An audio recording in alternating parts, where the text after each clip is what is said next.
वह शख्स अपने होठों पर एक दर्द भरी मुस्कुराहट लिए। जिस किसी के सहारे की जरूरत नहीं थी, आज देखो उसे सहारे की बहुत जरूरत पड़ने लगी है। पर इस बात से खुशी है कि उसने वह करके दिखाया, इसके बारे में मैं सोच भी नहीं सकता। अब देखना ही है कि आगे क्या करने वाला है। कुछ तो चल रहा होगा उसके दिमाग में, आखिर मेरा खून है। ऐसे ही तो एक जख्म से इतना कमजोर कैसे बन सकता, जानकर हैरानी हो रही है। लगता है आंखों पर कुछ अलग ही पर्दे लगाए हुए हैं। कहते कहते वह शख्स अपनी आंखें बंद कर लेता है। नैना जाकर उसे कुछ कहती हैं और वहां से चली जाती हैं। वह शख्स बड़ी अजीब तरह से मुस्कराने लगता है। वह वैसे ही बालकनी की तरफ चला जाता है। बालकनी में से आई फ्रेश हवाओं को महसूस करके उसके चेहरे पर एक ठंडा कर जाती हैं। आंखें बंद करके वह वैसे ही सामने देखने लगता है। वही नैना जब बाहर आती है तो बहुत सारे सर्वेंट और बॉडीगार्ड से मिलते हैं। वह उन सभी को देखने लगती है। वह सर्वेंट उसके सामने आकर एक लिस्ट आगे करते हैं। नैना सारी लिस्ट को देखने के बाद अपनी शांत आवाज में, इनमें से सिर्फ और सिर्फ 3 ही दिशा बनेगी, बाकी बनाने की जरूरत नहीं है। कहते कहते वह फाइल्स को पढ़ाने लगते हैं जो उसे दी गई थी। नैना उन सभी फाइल्स को पढ़ने के बाद उन सभी को कुछ ना कुछ बता देती है और वहां से जाने लगती है। पैलेस के चारों तरफ देखती है तो सिक्योरिटी बहुत ही ज्यादा थी और यहां तक कि कैमरा भी हर जगह पर लगाए गए थे, चाहे वह किचन में हो चाहे वह बेडरूम में है, शिवाय वॉशरूम के। नैना चारों तरफ देखती है। अपने मोबाइल को वह निकलती है, फिर कुछ सोचकर अपने दूसरे जेब में डाल देती हैं और वैसे ही वहां से चले जाते हैं। चेहरे पर एक अजीब से एक्सप्रेशन थे। वह गहरी सांस लेकर जा रही थी। वही एक गोदाम के अंदर गुरु बैठा हुआ था। इस समय उसके चेहरे पर कोई पर एक्सप्रेशन नहीं थे। सामने तरुण ध्रुव दोनों बैठे हुए थे और भूरा गुरु के पीछे खड़ा हुआ था। चारों के सिवा वहां पर कोई भी नहीं था।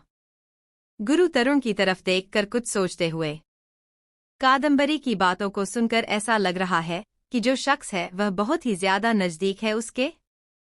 तरुण यह सुनकर अपना सर हिलाते हुए कुछ सोचकर, मैंने दादी से एक बार पूछा था कादंबरी के बारे में कि उनके पति को क्या हुआ था। उन्होंने बताया था कि एक एक्सीडेंट हुआ था और यह भी जानने की कोशिश की थी कि कादंबरी की जिंदगी में कोई था कि नहीं। तब पता चला था कि बड़े पापा के कोई दोस्त था जिसका नाम उन्होंने मुझे बताया नहीं, बस इतना बताया था कि उसके और कादंबरी के बीच कोई रिलेशन था। पर दादाजी ने कहा था कि दोस्ती में रिश्तेदारी नहीं होने वाली है, इसी वजह से उन्होंने इस रिश्ते को तोड़ दिया। यहां तक कि बड़े पापा की भी शादी उनके दोस्त की बहन से करवाना चाहते थे। पता नहीं ऐसा क्या हुआ कि सुसाइड कर लिया उसने, क्योंकि यह शादी तो होने नहीं वाली थी और बड़ी मां भी तो थी। उनके बीच एक रिलेशन था जिसके बाद से दुश्मनी बनने लगी और दोनों के रिश्ते खराब हो गए।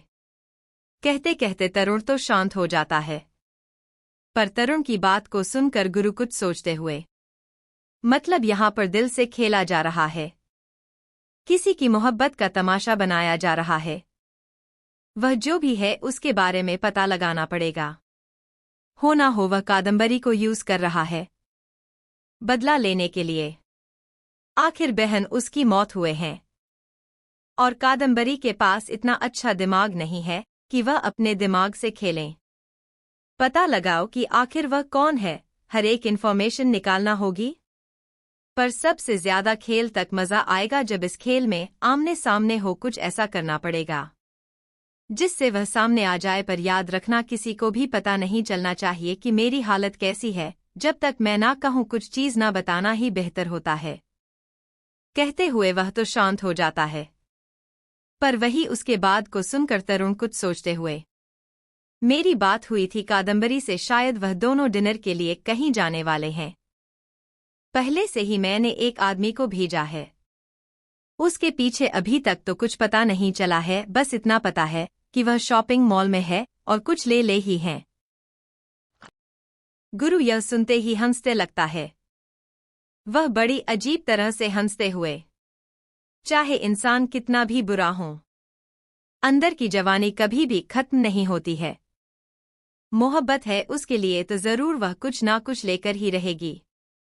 हर एक चीज पर ध्यान रखो, और उसे यह पता नहीं चलना चाहिए कि हमारी नजर इस पर है, और खास करके उसे जिससे कादंबरी मिलने वाली है।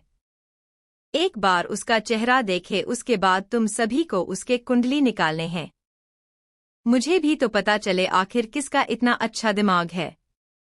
वैसे नायक का हाल कैसा है? बेटे के टुकड़े मिलकर खुशी तो मिल रही है ना? यह सुनते हैं ध्रुव अपना सर हिलाकर आदमियों को भेजा था। नायक के बेटे के टुकड़े उसके घर में आ चुके हैं, और मालिक की पूरी बॉडी ब्लास्ट हो चुकी है, और उसके केमिकल उसके आदमियों के ऊपर पड़ गए थे, जिससे उसके आदमियों का पूरा शरीर जलने लगा था। इस बीच कोई भी ऑफिसर अंदर नहीं था, सभी बाहर गए थे। अभी सारे चीज पुलिस ऑफिसर के अंदर हैं। पर एक बात की हैरानी हो रही है कि अभी तक इस पर एक्शन लिया गया नहीं है। नहीं नायक ने अपने बेटे की मर्डर केस लिखी है, ना ही नायक ने मलिक के मर्डर केस के बारे में कुछ किया है। कुछ तो चल रहा है। ऐसा लग रहा है कि उनके दिमाग में कुछ चल रहा है, जैसे कि कोई बड़ा खेल यह लोग खेलने वाले हैं। कहते हुए वो अपनी जगह से खड़ा होकर अपनी ठंडी नजरों से उन दोनों की तरफ देखकर, गलती दोनों से भी नहीं होनी चाहिए और अपनी कमजोरी को कैसे संभालना है यह तुम अच्छी तरह से जानते हो। कुछ दिनों के बाद खेल खेलने के लिए वह आएगा, और वह कब आएगा यह नहीं पता, चाहे वह आज हो कल हो, कभी भी किसी भी वक्त कमजोरी से खेलने यह बड़े बड़े खिलाड़ी बहुत अच्छी तरह से जानते हैं। कोई तुम पर वार नहीं करेगा जब तुम्हारी कमजोरी के बारे में पता चलेगा। कहते हुए वह अपनी ठंडी नजरों से उसे देखा है, और फिर वहां से चला जाता है। वही उसकी बात को सुनकर वह दोनों ही अपनी जगह पर खड़े हो जाते हैं। दोनों एक दूसरे को देखते हैं, अपना सर हिलाकर वहां से चले जाने लगते हैं। गुरु के जाने के बाद ध्रुव तरुण की तरफ देखकर कुछ सोचते हुए, बात नहीं समझ में आ रही है, मतलब साल के पास सब कुछ होने के बाद भी वह इतना शांत क्यों है? उसे पता है दुश्मन उसके कल में आने वाला हूं, फिर भी वह इतना ज्यादा शांत है। कुछ भी नहीं कर रहा है, समझ नहीं आ रहा है आखिर ऐसा क्या है जो साले साहब को इतना ज्यादा काबू में रख रहा है। एक पल के लिए ऐसा लग रहा है जैसे कोई ऐसी चीज है जिससे वह बिल्कुल भी दर्द पहुंचाना नहीं चाहता है। कहते कहते वह तो शांत हो जाता है, और तरुण कुछ सोचते हुए बस मुस्कुरा देता है। वह कुछ कहता नहीं है। ध्रुव उसकी मुस्कुराहट को देखा है। वह हैरान तो था पर कुछ कहता नहीं है। तरुण वहां से चला जाता है और ध्रुव अपनी बाइक को लिए वहां से निकल जाता है। वे वही बड़े से गोदाम के अंदर नायक बैठा हुआ था। इस समय उसके चेहरे पर कोई भी एक्सप्रेशन नहीं थे। तभी गोदाम का दरवाजा खुल जाता है, जिससे नायक अपनी ठंडी नजरों से सामने देखने लगता है। जैसे ही वह सामने देखा है तो अपना सर झुकाकर अपनी जगह पर खड़ा होकर, साहब आने वाले थे और हमें बताया नहीं। वह शख्स अंधेरे में था, दोनों हाथ पहन के पॉकेट में थे। वह सामने नायक को अपनी ठंडी नजरों से देखकर अपनी सख्त आवाज में, नायक मैंने कहा था तुम्हें, तो फिर इतनी बड़ी गलती कैसे कर सकते हो? तुम यह जानते हुए भी कि दुश्मन हजार है। तुम्हारे बेटे के लिए तुमने इतनी लापरवाह की, और अब बिजनेस जो हाथों से चला जा रहा है, तुम्हारे इतनी सारी चीजों को मैंने संभालने के लिए तुम्हें दिया था, और तुमने क्या किया? नायक की सुनकर लड़खड़ा की आवाज में, क्या करूं साहब, क्या करूं? बेटा मेरा मर चुका है, कल उसके टुकड़े मेरे हाथों में थे, उसका सर था, उसकी आंखें खुली हुई थी। ढूंढ रहा हूं पागलों की तरह कि किसने मेरे बेटे को मुझसे दूर किया। एक तो उसे राणा के कुत्ते ने मेरे बेटे की हालत खराब कर दी, उसके हाथ पैर तोड़कर उसे अपाहिज बना दिया, बिस्तर पर लेटा दिया। उसे दूसरी तरफ मेरा बिजनेस जो अभिजीत राणा की वजह से खत्म होने को आया है, इन दोनों ने मेरे बिजनेस से लेकर मेरे परिवार तक को बर्बाद किया है। कहाँ कहाँ नजर डालो अकेले। और मालिक उसकी डेड बॉडी मिली, पता नहीं ऐसा कहाँ पर चला गया जो यह सब हो गया। मैं खुद सबसे परेशान हो चुका हूँ। जाना तो चाहता हूँ पर एक बार अपने बेटे के कातिल को मारकर अब इस दुनिया में मेरा रहा है कौन, जो था वह तो चला गया। कहते कहते वह लगभग रन ही वाला था। साहब यह सुनकर अपनी आंखें बंद करके गहरी सांस लेते हुए, नायक कातिल को तो ढूंढना ही होगा, आखिर एकांश मेरा भी तो बेटे ही जैसा था। परेशान मत हो, सारी चीज साथ सुलझ जाएगी। तुम्हें मैंने जो कहा था उसे पर तुम ध्यान दो, एकांश के बदले में मैं तुम्हारा साथ दे दूंगा। जिसने भी एकांश की जान ली है उसे मारने की जिम्मेदारी मेरी और उसका सर मैं तुम्हारे सामने रखूंगा, पर ध्यान रहे नजर नहीं हटाने चाहिए। रही बात परिवार की तो तुम आज भी एक परिवार बनाने की ताकत रखते हो। नायक एक जाने से पूरी दुनिया तो जड़ की नहीं है। जिंदगी में बहुत लोग आते हैं, अगर ऐसे ही गम मानते रहोगे पूरी जिंदगी ऐसे ही चले जाएंगे। जाओ जाकर अपना काम संभालो, किसी को जिंदगी में लो और नया परिवार बनाओ। आदमी को एक परिवार बनाने में वक्त नहीं लगता, जानते तो हो ना। कहते कहते वह तो शांत हो जाता है और वही उसकी बात को सुनकर नायक अपना सर हिलाकर एक गहरी सांस लेता है। वह कुछ कहता नहीं है और वहां से चला जाता है। अपना सर झुकाकर काली भी वहां पर खड़ा था। उसने अपना सर बिल्कुल भी ऊपर नहीं किया था। नायक के जाते ही वह भी उसके पीछे जाने लगता है। सब वैसे ही खड़ा नायक को जाते। नायक के जाते ही साहब अपनी गर्दन तिरछी करके अपनी साइड में खड़े आदमी को देखा है जो अपना सर झुका लेता है। साहिब वैसे ही अंधेरे में गोदाम के अंदर जाने लगता है। अंदर जाकर वह एक पिलर के सामने खड़ा हो जाता है। उसे पिलर को ऊपर से नीचे तक देखकर एक बटन को वह दबाता है, जिससे वह पिलर में से एक बड़ा सा बॉक्स बाहर आ जाता है। उसे बॉक्स को वह देखने लगता है और पासवर्ड को डाल देता है, जिससे उसके अंदर कुछ पेपर्स और एक बॉक्स आने लगता है। उसे बॉक्स को अपने हाथों में लिए वह बड़ी अजीब तरह से मुस्कुराकर, अब होगी राणा की बर्बादी, कहते हुए वह साइड में जो इंसान खड़ा था उसके हाथों में वह बॉक्स को देखकर अपनी ठंडी आवाज में, तुम्हें पता है इसका क्या करना है, ध्यान रखना कोई भी गलती नहीं होनी चाहिए।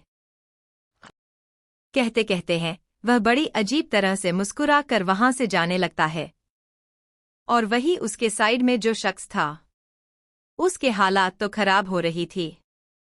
वह गहरी सांस लेकर अपना सर झुकाकर उसे बॉक्स को देखा है, फिर अपने साथ बॉडीगार्ड्स को लेकर वहां से चला जाता है। कादम्बरी एक बड़े से होटल रूम में रेडी हो रही थी। इस समय वह बहुत ही ज्यादा अनजान थी कि कोई है जो उसकी हर एक चीज पर नजर रखे हुए हैं। कादम्बरी रेडी होकर बाहर आती है, तब उसे एक फीमेल स्टाफ देखी है जो अपने होठों पर एक मुस्कुराहट लिए खड़ी थी। उसे देखकर कादम्बरी अपनी आंखें छोटी छोटी करके, तुम यहां पर क्या कर रही हो? यह सुनकर वह फीमेल स्टाफ अपनी लड़खड़ाती आवाज में, मैडम रूम क्लीन करने के लिए आई हूं। यह सुनकर कादम्बरी अपना सर हिलाकर एक गहरी सांस लेकर वहां से चली जाती है। कादम्बरी के जाते हैं वह स्टाफ अपने सीने पर हाथ रखकर एक गहरी सांस लेकर, बच गई नहीं तो पक्का यह चुड़ैल तुझे छोड़ता नहीं। पता नहीं कौन सी आफत है इतनी बूढ़ी हुई है, पर देखो चेहरे पर मेकअप ऐसा लगाया है जैसे अभी ही जवान हुई है। और पता नहीं अब कहां पर जा रहे हैं, यहां से चली गई है मतलब कॉल। कहते हुए वह अपने मोबाइल निकालकर किसी को कॉल कर लगने लगती है। सामने से कॉल उठा लेता है तो वह लड़की अपनी शांत आवाज में, अभी अभी चुड़ैल मतलब मिस कादम्बरी चली गई है, तुम जल्दी से उसके पीछे जाओ और याद रहे उसकी नजर हर तरफ है, मैं पकड़ते बच गई हूं। सुनकर सामने से कुछ नहीं कहता और कॉल को कट कर देता है। वह लड़की है गहरी सांस लेती है और कमरे के अंदर चली जाती है।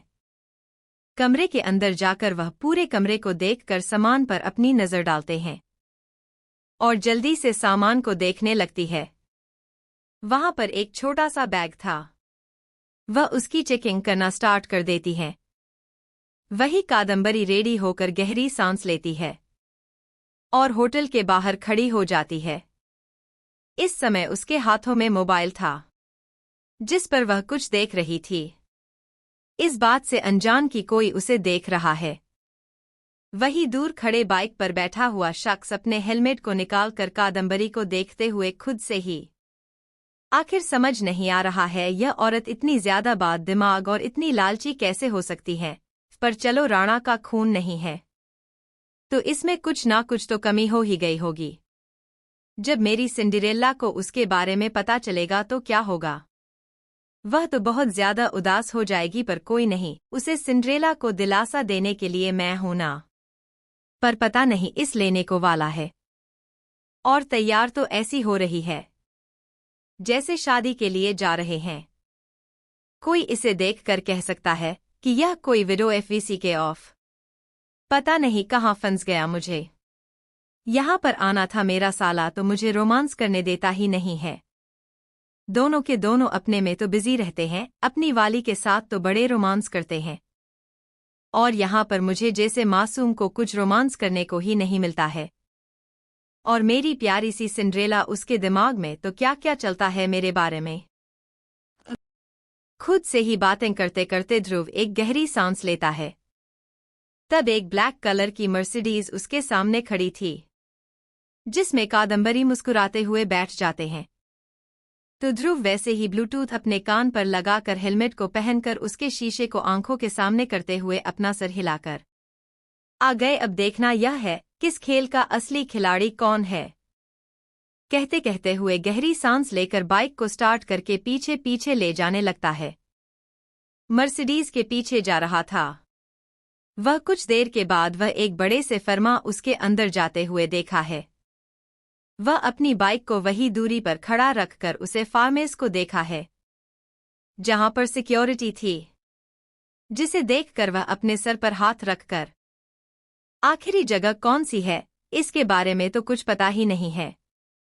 यहां पर कितनी बार आया हूं, पर यह फार्म हाउस कभी देखा नहीं। दुख चल देख कोई रास्ता मिलता है क्या अंदर जाने का? यहां पर इतनी सारी सिक्योरिटी रखे हैं, जरूर कुछ डाल में काला है। कुछ सही बातें करते करते ध्रुव सभी से बच बचाते हुए रास्ते को ढूंढने लगता है। पैलेस के चारों तरफ सिक्योरिटी थी, ऐसा एक भी कोना नहीं था जहां पर कोई बॉडीगार्ड रुक नहीं हो। यह देखकर वह अपने सर पर हाथ रखकर एक गहरी सांस लेकर, ऐसा क्या है जो यहां पर एक लाइन में ही कतार में इतने सारे बॉडीगार्ड से मतलब बॉडीगार्ड तो बॉडीगार्ड से उनके हाथों में रिवाल्वर वेपन्स आखिर क्यों छुपाया है इस फार्म हाउस के अंदर? अजीब है। ध्रुव कुछ तो करना पड़ेगा, ऐसे खा लिया तो जा नहीं सकता। खुद से ही कहते कहते हुए गहरी सांस लेता है और वैसे ही सामने देखने लगता है। उसे सोचकर उसके होठों पर एक अजीब सी मुस्कुराहट आ जाती है। वहीं दूसरी तरफ से लेकर रात तक दुआ सिर्फ और सिर्फ ब्रेकफास्ट किए हुए थे। उसने बिल्कुल भी खाना नहीं खाया हुआ था। अकेले खाने में उसे बिल्कुल भी अच्छा नहीं लगता था। ऐसी वजह से वहीं सोफे पर बैठे बैठे गुरु का इंतजार करने लगते हैं।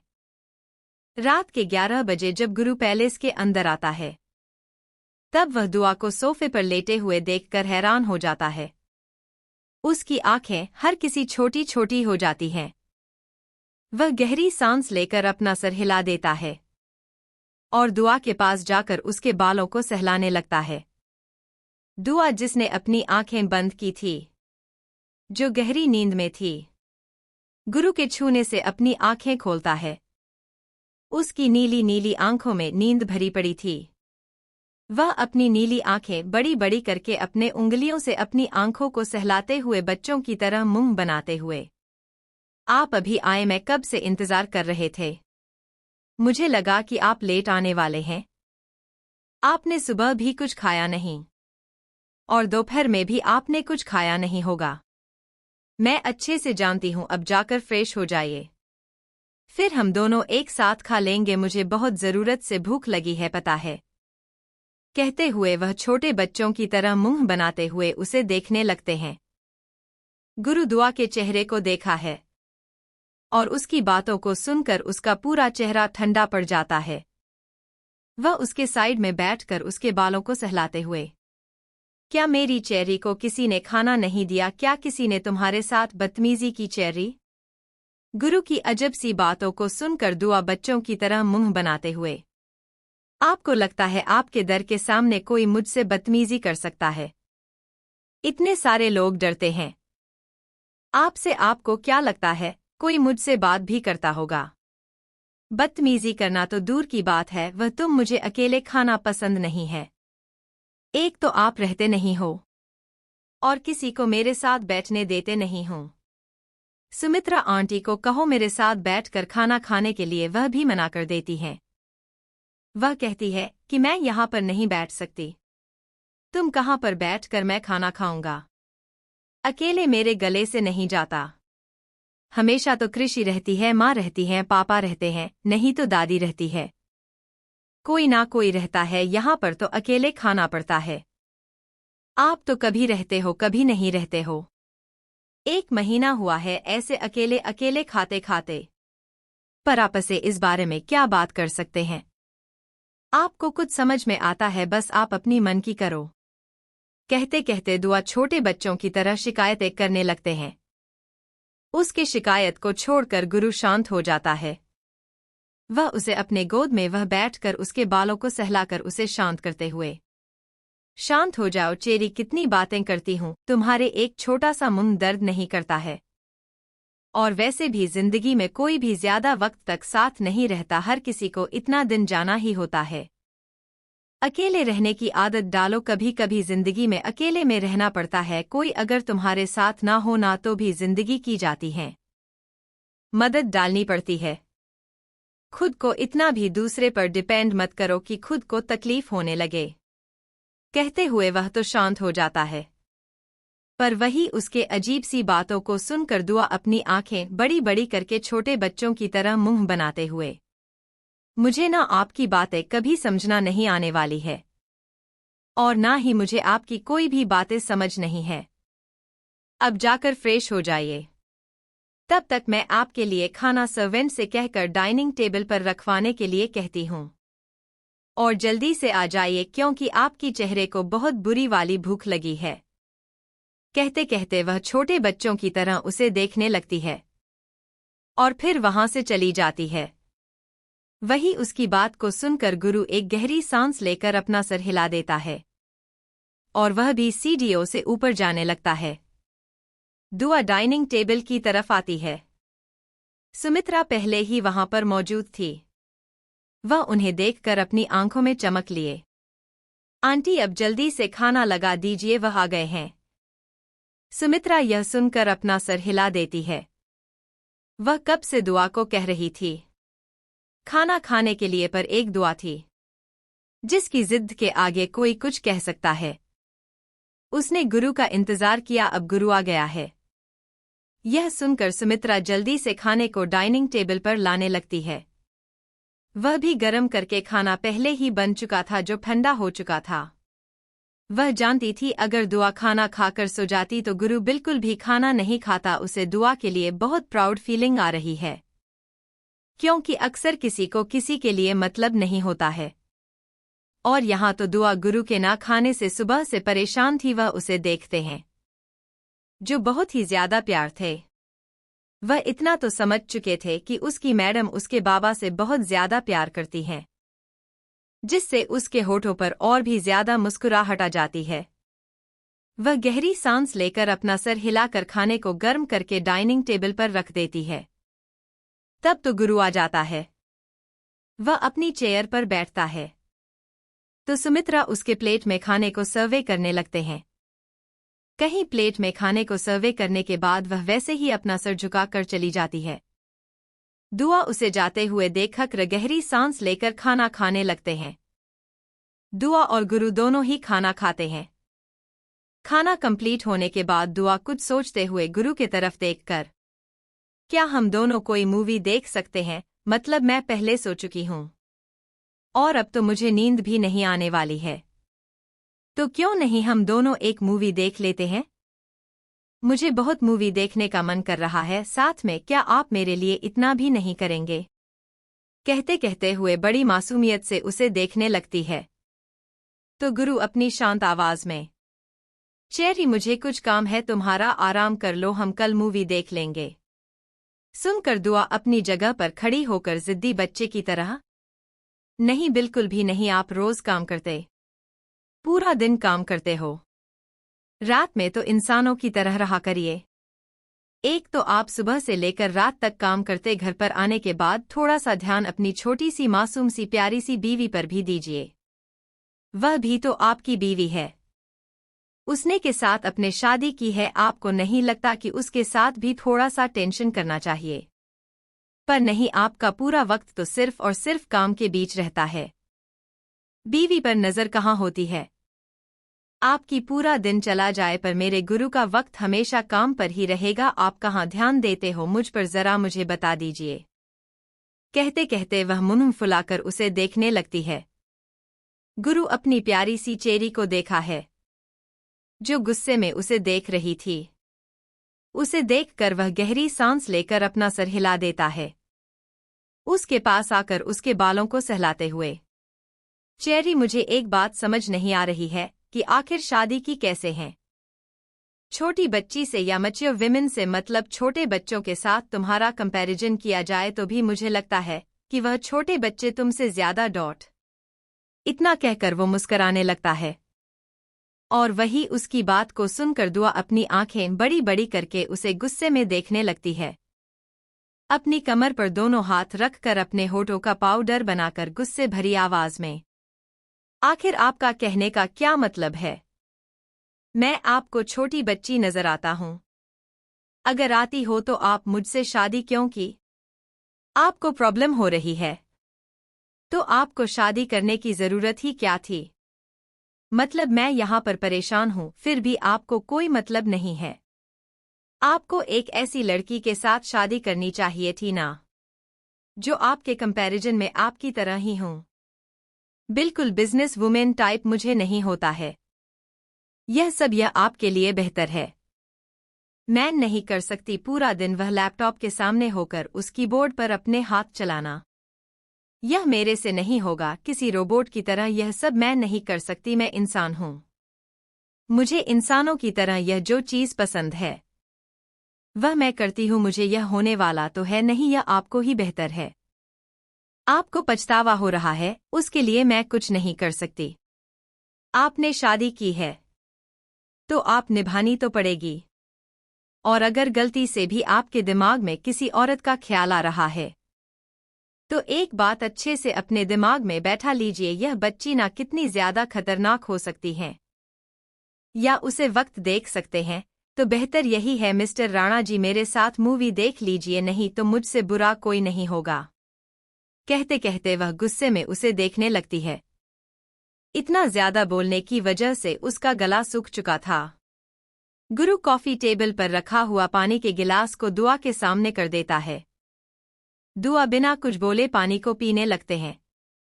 गुरु दुआ को देखा है, जो उसे ही गुस्से भरी नजरों से देख रही थी। उसके चेहरे को देखकर गुरु गहरी सांस लेकर अपना सर हिलाते हुए, चेरी तुम्हें नहीं लगता कि आजकल तुम बहुत ही ज्यादा डेयरिंग करने लगी हो? इतनी सारी हिम्मत जो लड़की मेरे सामने कभी मुंह तक नहीं खोलती, वह शादी के बाद पूरी तरह से बदल चुकी है। मुझे नहीं लगा था कि शादी के बाद इतना बदलाव आता है। कहते हुए वह उसकी आंखों में देखने लगता है। वही उसकी बातों को सुनकर दुआ छोटे बच्चों की तरह मुंह बनाकर, हाँ मैं पहले से ही ऐसी थी, बस आपके सामने ऐसी नहीं थी, क्योंकि आपकी आंखें बहुत ज्यादा डरावनी है। इन्हें देखकर कोई भी डर सकता है, और खास करके मेरी जैसी मासूम सी बच्ची तो इस आंखों को देखकर ही डर जाए, अब की आदत हो चुकी है। तो मेरा डर भी खत्म हो चुका है, और मुझे पता है मेरा गुरु कभी भी मेरे साथ कुछ भी गलत नहीं करेगा। अब ज्यादा बातें मत कीजिए, मैंने सारी तैयारी कर रखी है।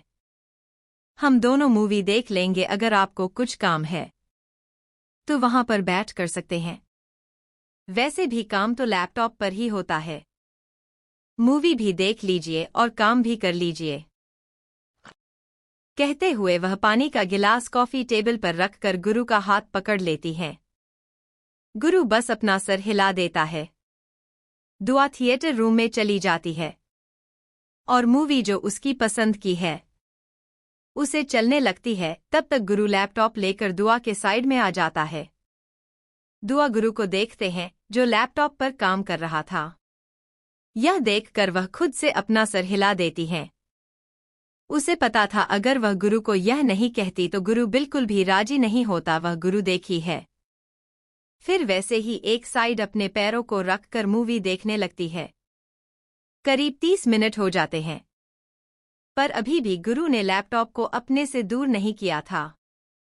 यह देखकर दुआ गहरी सांस लेकर अपने पर उसके गोद में रख देती है, जिससे गुरु अपनी नजरें तिरछी करके दुआ को देखा है, जिसने अपनी गोद में पॉपकॉर्न रखा हुआ था और गुरु के गोद में अपने पैरों को रखा था, जिसकी वजह से लैपटॉप उससे थोड़ा सा दूर हो चुका था।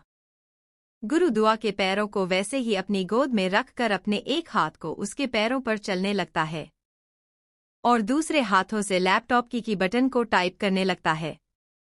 गुरु का हाथ दुआ के थाई जा रहा था, जिससे दुआ हैरानी से उसे देखने लगती है। सामने एक रोमांटिक सीन था, जिसे देखकर दुआ का चेहरा टमाटर की तरह लाल लाल होने लगता है। वह गुरु के गोद से अपने पैरों को निकालना ही वाली थी कि गुरु वैसे ही उसके पैरों को पकड़ लेता है। लैपटॉप को साइड में रखकर वह दुआ के पैरों को पकड़कर अपनी तरफ खींच लेता है, जिससे दुआ उसके पास आ जाती है तो गुरु उसे अपनी गोद में बैठा लेता है। इस समय दुआ का चेहरा गुरु के चेहरे के बेहद नजदीक था। उसके दोनों हाथ गुरु के कंधे पर थे। वह अपनी आंखें बड़ी बड़ी करके गुरु को देख रही थी, जो उसे ही बड़ी अजीब तरह से देख रहा था।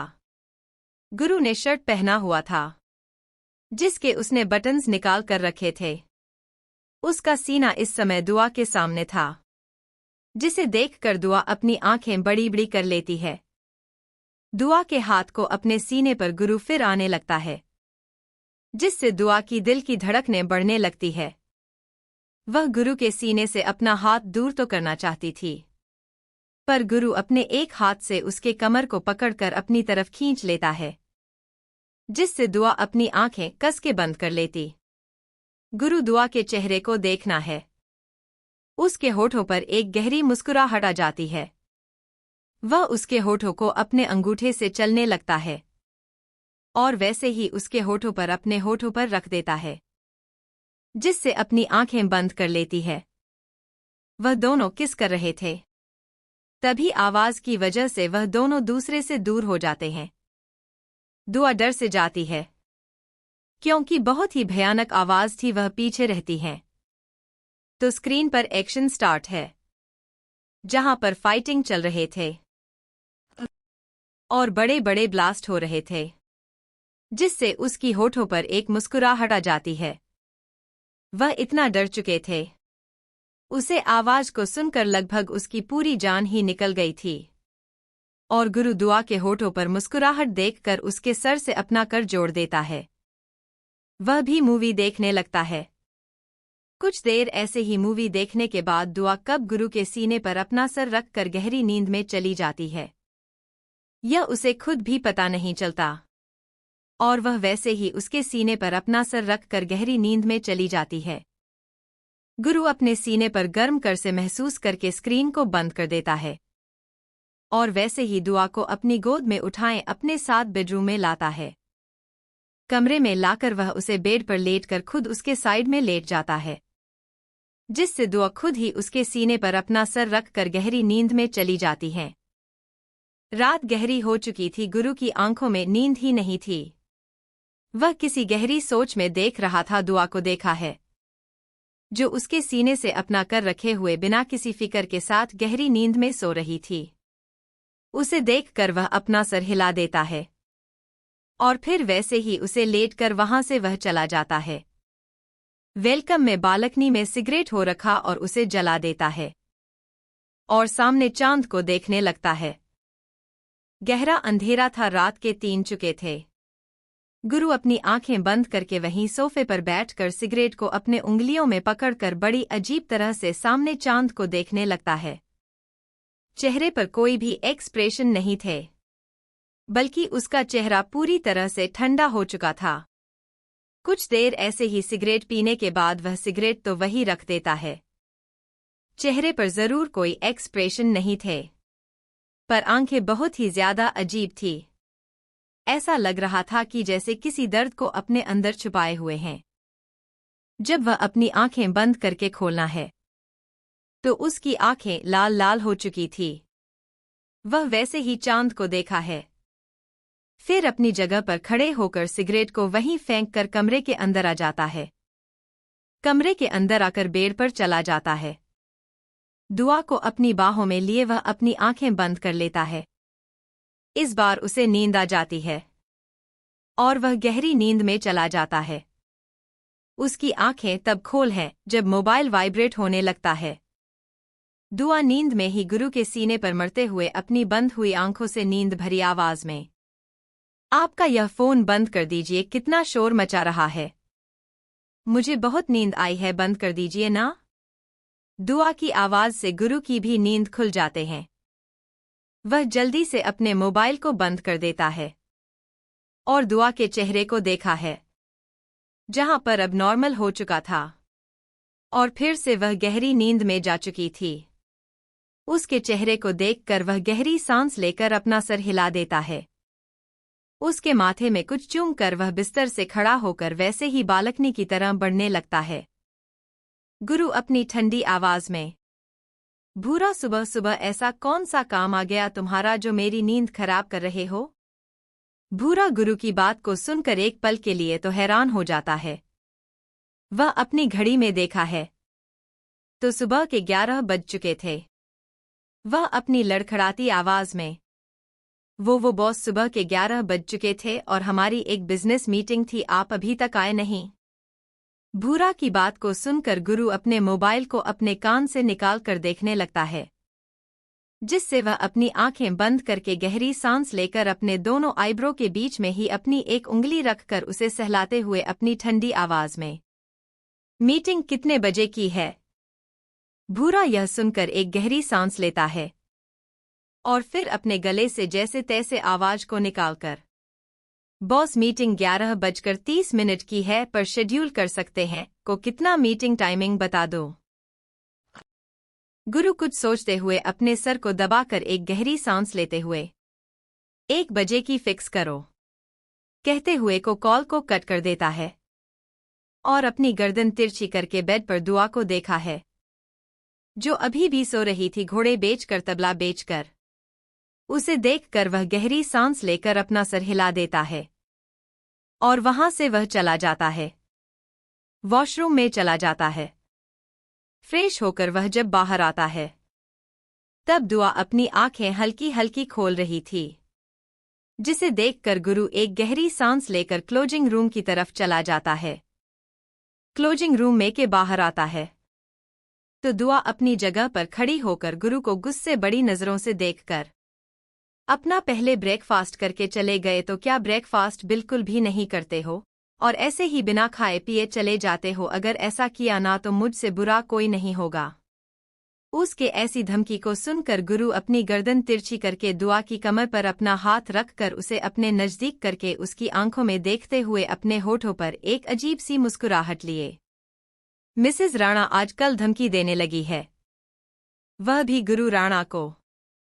तुम्हें नहीं लगता चेरी यह बहुत ज्यादा अजीब होने वाला है। जिस गुरु से पूरी दुनिया डरती है, आज उसे गुरु को तुम धमकी दे रही हो। यह बहुत ज्यादा अजीब है, जो दुनिया को धमकी देता है, जो दुनिया को डराता है। आज उसकी बीवी उसे डरा रही है, यह सोचकर ही हंसी आ रही है मुझे। कहते कहते वह हंसने लगता है। वही उसकी बात को सुनकर दुआ उसके दोनों गालों को पकड़कर उसकी आंखों में देखते हुए, हाँ, दे रही हो धमकी, और वह भी अपने पति को दे रही हूं। मुझे दुनिया का पता नहीं, पर हाँ, मेरे पति का मुझे पता है कि वह सिर्फ मेरा है। उसे धमकी देना मेरा हक है। अगर वह सही चीज नहीं करता है तो उसे धमकी देना भी जरूरी है। नहीं तो आपकी हालत खराब हो जाएगी और आपकी दुआ यह बिल्कुल भी बर्दाश्त नहीं कर सकती। कहते कहते वह मुस्कुरा देती है। वही उसकी बात को सुनकर गुरु अपना कर हिलाते हुए, यह भी सही है, अब जहां पर मेरी बीवी को पसंद नहीं है तो वहां पर मेरी प्यारी सी चेरी मुझे डांट भी सकती है। हक दिया है, पर उसकी भी कोई हद होती है। अपना ध्यान रखना और हाँ, पहले से बाहर जाने के बारे में सोचना भी मत। आजकल तुम्हारी आंखों में ऐसा क्यों देख रहा है जैसे कुछ चल रहा है तुम्हारे मन में चेरी? मैं सिर्फ और सिर्फ तुम्हारे सेफ्टी के लिए ही यह सब कर रहा हूं।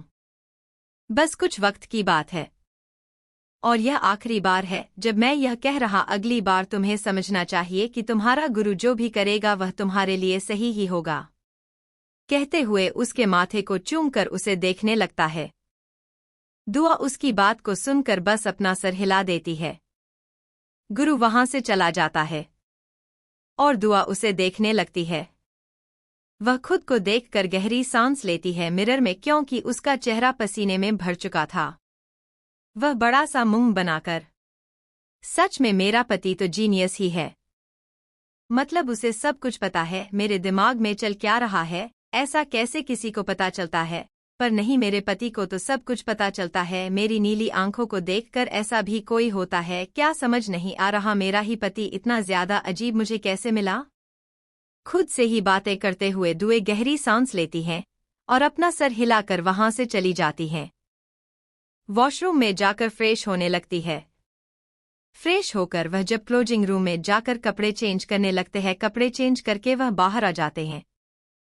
बाहर आकर वह सुमित्रा की तरफ देखती है जिसके चेहरे पर मुस्कुराहट थी। वह उसे देखकर मुस्कुराते हुए, क्यों वहां आंटी आप मुस्कुरा रही हैं? फिर मुझे भी तो पता चले ऐसा क्या हुआ है आपके साथ जब इतनी ज्यादा मुस्कुरा रही है। क्या आप अपनी बेटी को अपनी खुशी नहीं बताएंगे? यह सुनकर सुमित्रा अपना सरना में हिलाकर उसके बालों को सहलाते हुए, नहीं बच्चा कुछ खास नहीं है, वह दरअसल आज गुरु बाबा ब्रेकफास्ट करके ही गए हैं। इसी वजह से मुस्कुरा रही हूं कि आखिर इतना बड़ा चमत्कार कैसे हुआ। नहीं तो वह ब्रेकफास्ट करते नहीं है। ज्यादा से ज्यादा वक्त इनका काम में लग जाता है। कहते कहते वह तो शांत हो जाती है। वही उसकी बात को सुनकर दुआ गहरी सांस लेकर, चलो अच्छा है मैंने ही इन्हें डांट ही दिया था। मतलब इंसान है कि मशीन, हर वक्त काम काम काम, इसके अलावा भी तो कुछ होता है। पर नहीं, जानबूझकर कल मैं मूवी देखने के लिए इन्हें अपने पास बैठाया था, इसी वजह से आज लेट गए हैं। मैं तो हर वक्त सुबह जल्दी उठना और 8 बजे 9 बजे जब चाहे तब निकल जाना, आराम करना भी तो जरूरी है। नींद पूरी नहीं होती है तो तबीयत खराब हो जाती है, पर मेरे पति को कौन बताएं है। वह अपना सर ऊपर की ओर करके गहरी गहरी सांस लेने लगती है। कहते कहते वह अपना कर ही ना करे गहरी सांस लेती है और वही उसकी बात को सुनकर सुमित्रा मुस्कुरा देती है। वही दूसरी तरफ सी कृषि फ्रेश हो रही थी। इस समय उसके चेहरे पर उदासी थी। ध्रुव जो कमरे में बैठा हुआ था सोफे पर, वह किसी गहरी सोच में था। तभी वॉशरूम का दरवाजा खुल जाता है और कृषि व्हाइट कलर के टॉवल में खुद को लपेटे हुए आ रही थी। ध्रुव जो किसी सोच में था, वह दरवाजे के खुलने की आवाज सुनकर उसे तरफ देखने लगता है।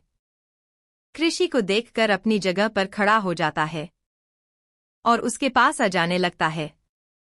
कृषि मिरर के सामने खड़ी होकर क्रीम लगाने लगती है चेहरे पर। तभी उसके पेट पर उसे हाथ महसूस होते हैं, जिससे वह अपनी आंखें बंद करके गहरी सांस लेती है।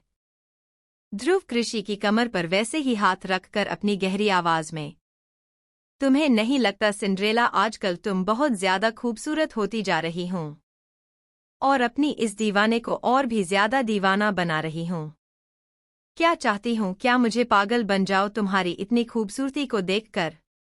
दिन ब दिन तुम्हारी खूबसूरती को देखकर मैं पागल होता जा रहा हूं।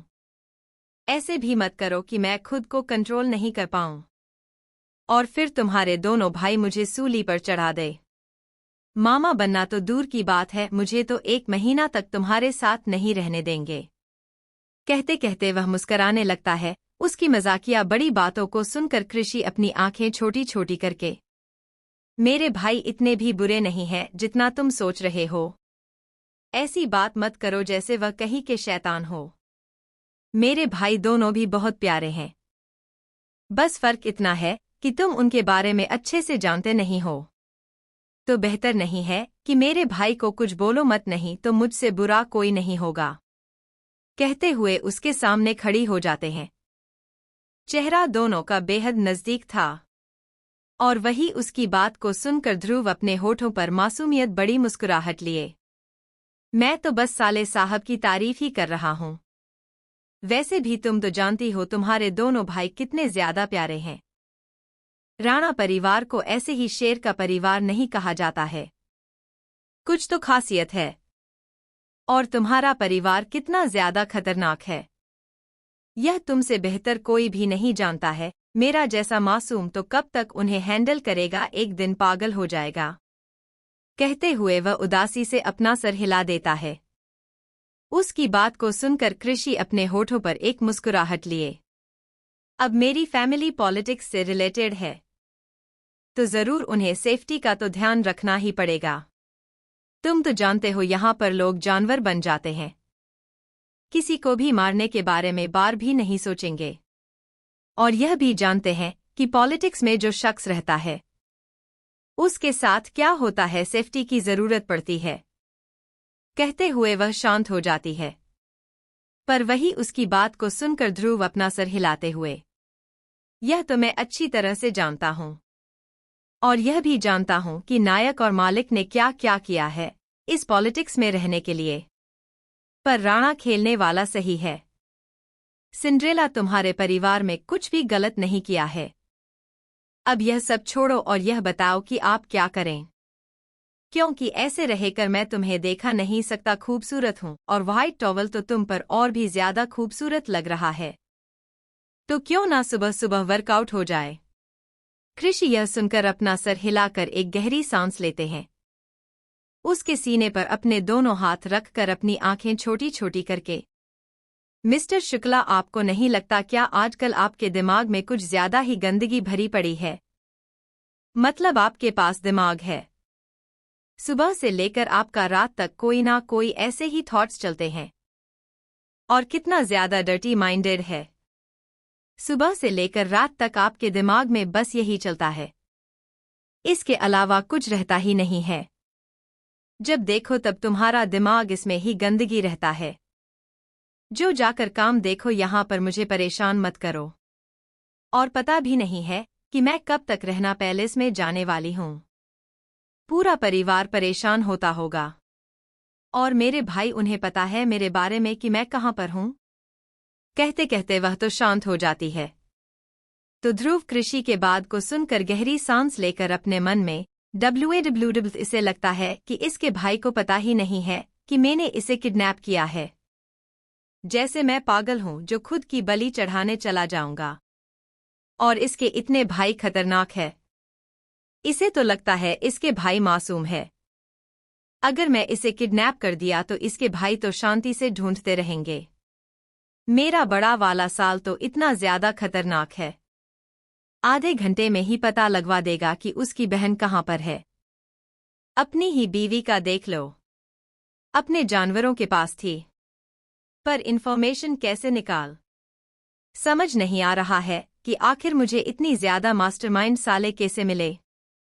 खुद के ही मन में काकर वह अपना सर हिला देता है। तभी कृषि उसके सीने पर मरते हुए, क्या हुआ, किस सोच में हूं? कहीं मन में तुम्हारी यह तो नहीं चल रहा है ना कि मुझे छोड़कर कोई अच्छी सूची लड़की के पीछे भागने का? अगर ऐसा चल रहा है ना तो सच में मिस्टर शुक्ला रिवाल्वर लेकर तुम्हारे घर पर आ जाऊंगी। रिवाल्वर क्या, पूरी बारात लेकर आ जाऊंगी। सर पर रिवाल्वर रखकर तुमसे शादी करूंगी। पता है ना मैं किसकी बहन हूं? राणा खानदान की शेरनी हूं। अगर साथ रहता रहे हो तो पूरी जिंदगी रहना पड़ेगा तुम्हें। पहले मौका था तब तो नहीं सुधरे, और आप मुझसे दूर भगाने का ख्याल अगर ला रहे हो ना तो सच में जान लेने में भी वक्त नहीं लगाऊंगी। तुम्हारी जान लेकर किसी और अच्छे सुशील प्यार लड़के के साथ करके एक सैटेलाइट जी लूंगी।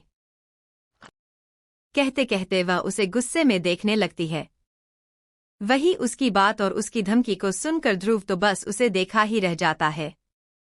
कृषि की बात हर दो उसकी कमर को पकड़कर अपने नजदीक करके उसकी आंखों में देखते हुए, सिंड्रेला ऐसी धमकी मत दो, दिल और ज्यादा पागल हो जाता है। तुम्हारा और मैं अच्छे से जानता हूं कि मेरी बीवी होने वाली शेरनी है। इसी वजह से तो तुम मेरी हो रही बात किसी और की तो शुक्ला की नजर सिर्फ और सिर्फ एक पर ही आ सकती है, और वह है उसकी सिंड्रेला। उसके होठों पर अपने होठों को रख देता है और उसे किस लगता है। कृषि भी उसके बालों में अपने हाथों को ले जाती है, किस बैक करने लगती है। दोनों एक दूसरे के साथ पूरी तरह से पैशनेट हो रहे थे। बिस्तर पर कृषि को लेटकर खुद उसके ऊपर आ जाता है। दोनों ही एक दूसरे में खो चुके थे। ध्रुव का हाथ कृषि के बालों से लेकर उसके गर्दन पर चला जाता है। कृषि भी अपने दोनों हाथ उसके पीठ से ले जाकर उसकी गर्दन पर ले जाने लगती है। दोनों ही 15 मिनट के बाद अलग हो जाते हैं। ध्रुव चला जाता है वॉशरूम के अंदर और कृषि चली जाती है क्लोजिंग रूम में। ध्रुव जो वॉशरूम में आता है तो उसका पूरा चेहरा ठंडा पड़ चुका था, पूरा शरीर लाल लाल हो चुका था, हाथों की मुठियां बन चुकी थी। उसके चेहरे से पता लग रहा कहाँ कि वह कैसे खुद को कंट्रोल कर रहा है। चेहरे के नशे से साफ साफ देखी जा सकती थी। पूरा चेहरा उसका लाल लाल हो चुका था। वह गहरी सांस लेकर अपनी आंखें बंद कर लेता है। फ्रेश होकर जब बाहर आता है तो सोफे पर उसे कृषि मिलती है, जो किसी गहरी ख्याल में थी। उसे देखकर वो वैसे ही अपनी लोअर बॉडी पर टॉवल को लपेट उसके पास आ जाता है, उसके साइड में बैठ जाता है, जिससे कृषि का ध्यान अपने ख्यालों से हटकर ध्रुव की तरफ चला जाता है। ध्रुव के गले, बाल और कंधे पर टॉवल को देखकर वह गहरी सांस लेकर अपना सर हिला देती है और अपनी जगह पर खड़ी होकर उसे टॉवल को अपने हाथों में लिए ध्रुव के बालों को पहुंचने लगती है। ध्रुव भी अपनी आंखें बंद करके कृषि के हाथों को महसूस करने लगता है। वह उसके बालों को सुखा रही थी, तो वैसे पहुंचकर और वही यह सब देखकर ध्रुव अपनी आंखें बंद कर गहरी सांस लेता है। उसे अपना सा महसूस होता है। उसे अपनी माँ का ख्याल आता है। वह भी तो उसके बालों को ऐसे ही पहुंचती थी। यह याद करके उसके होठों पर गहरी से गहरी मुस्कुराहट आ जाती है। वह वैसे ही अपनी आंखें बंद करके कृषि को अपने बाल सुखाने देता है।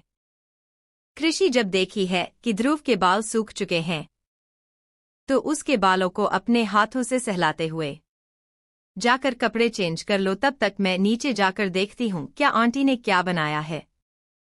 ध्रुव इस पर अपना सर हिला देता है। तभी कृषि कुछ सोचते हुए, मुझे एक बात नहीं समझ में आ रही है कि इतने दिनों तक मैं घर पर हूँ तो कॉलेज क्या हो रहा होगा। एग्जाम भी तो आ रहे होंगे।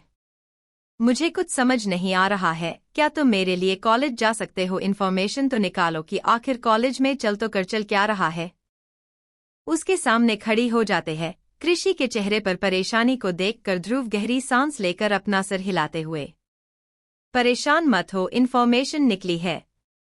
राणा कॉलेज का ट्रस्टी है और उसकी बेटी की एग्जाम नहीं हो रही है तो एग्जाम भी नहीं होने वाली है। परेशान मत हो, एग्जाम नेक्स्ट मंथ आने वाली है।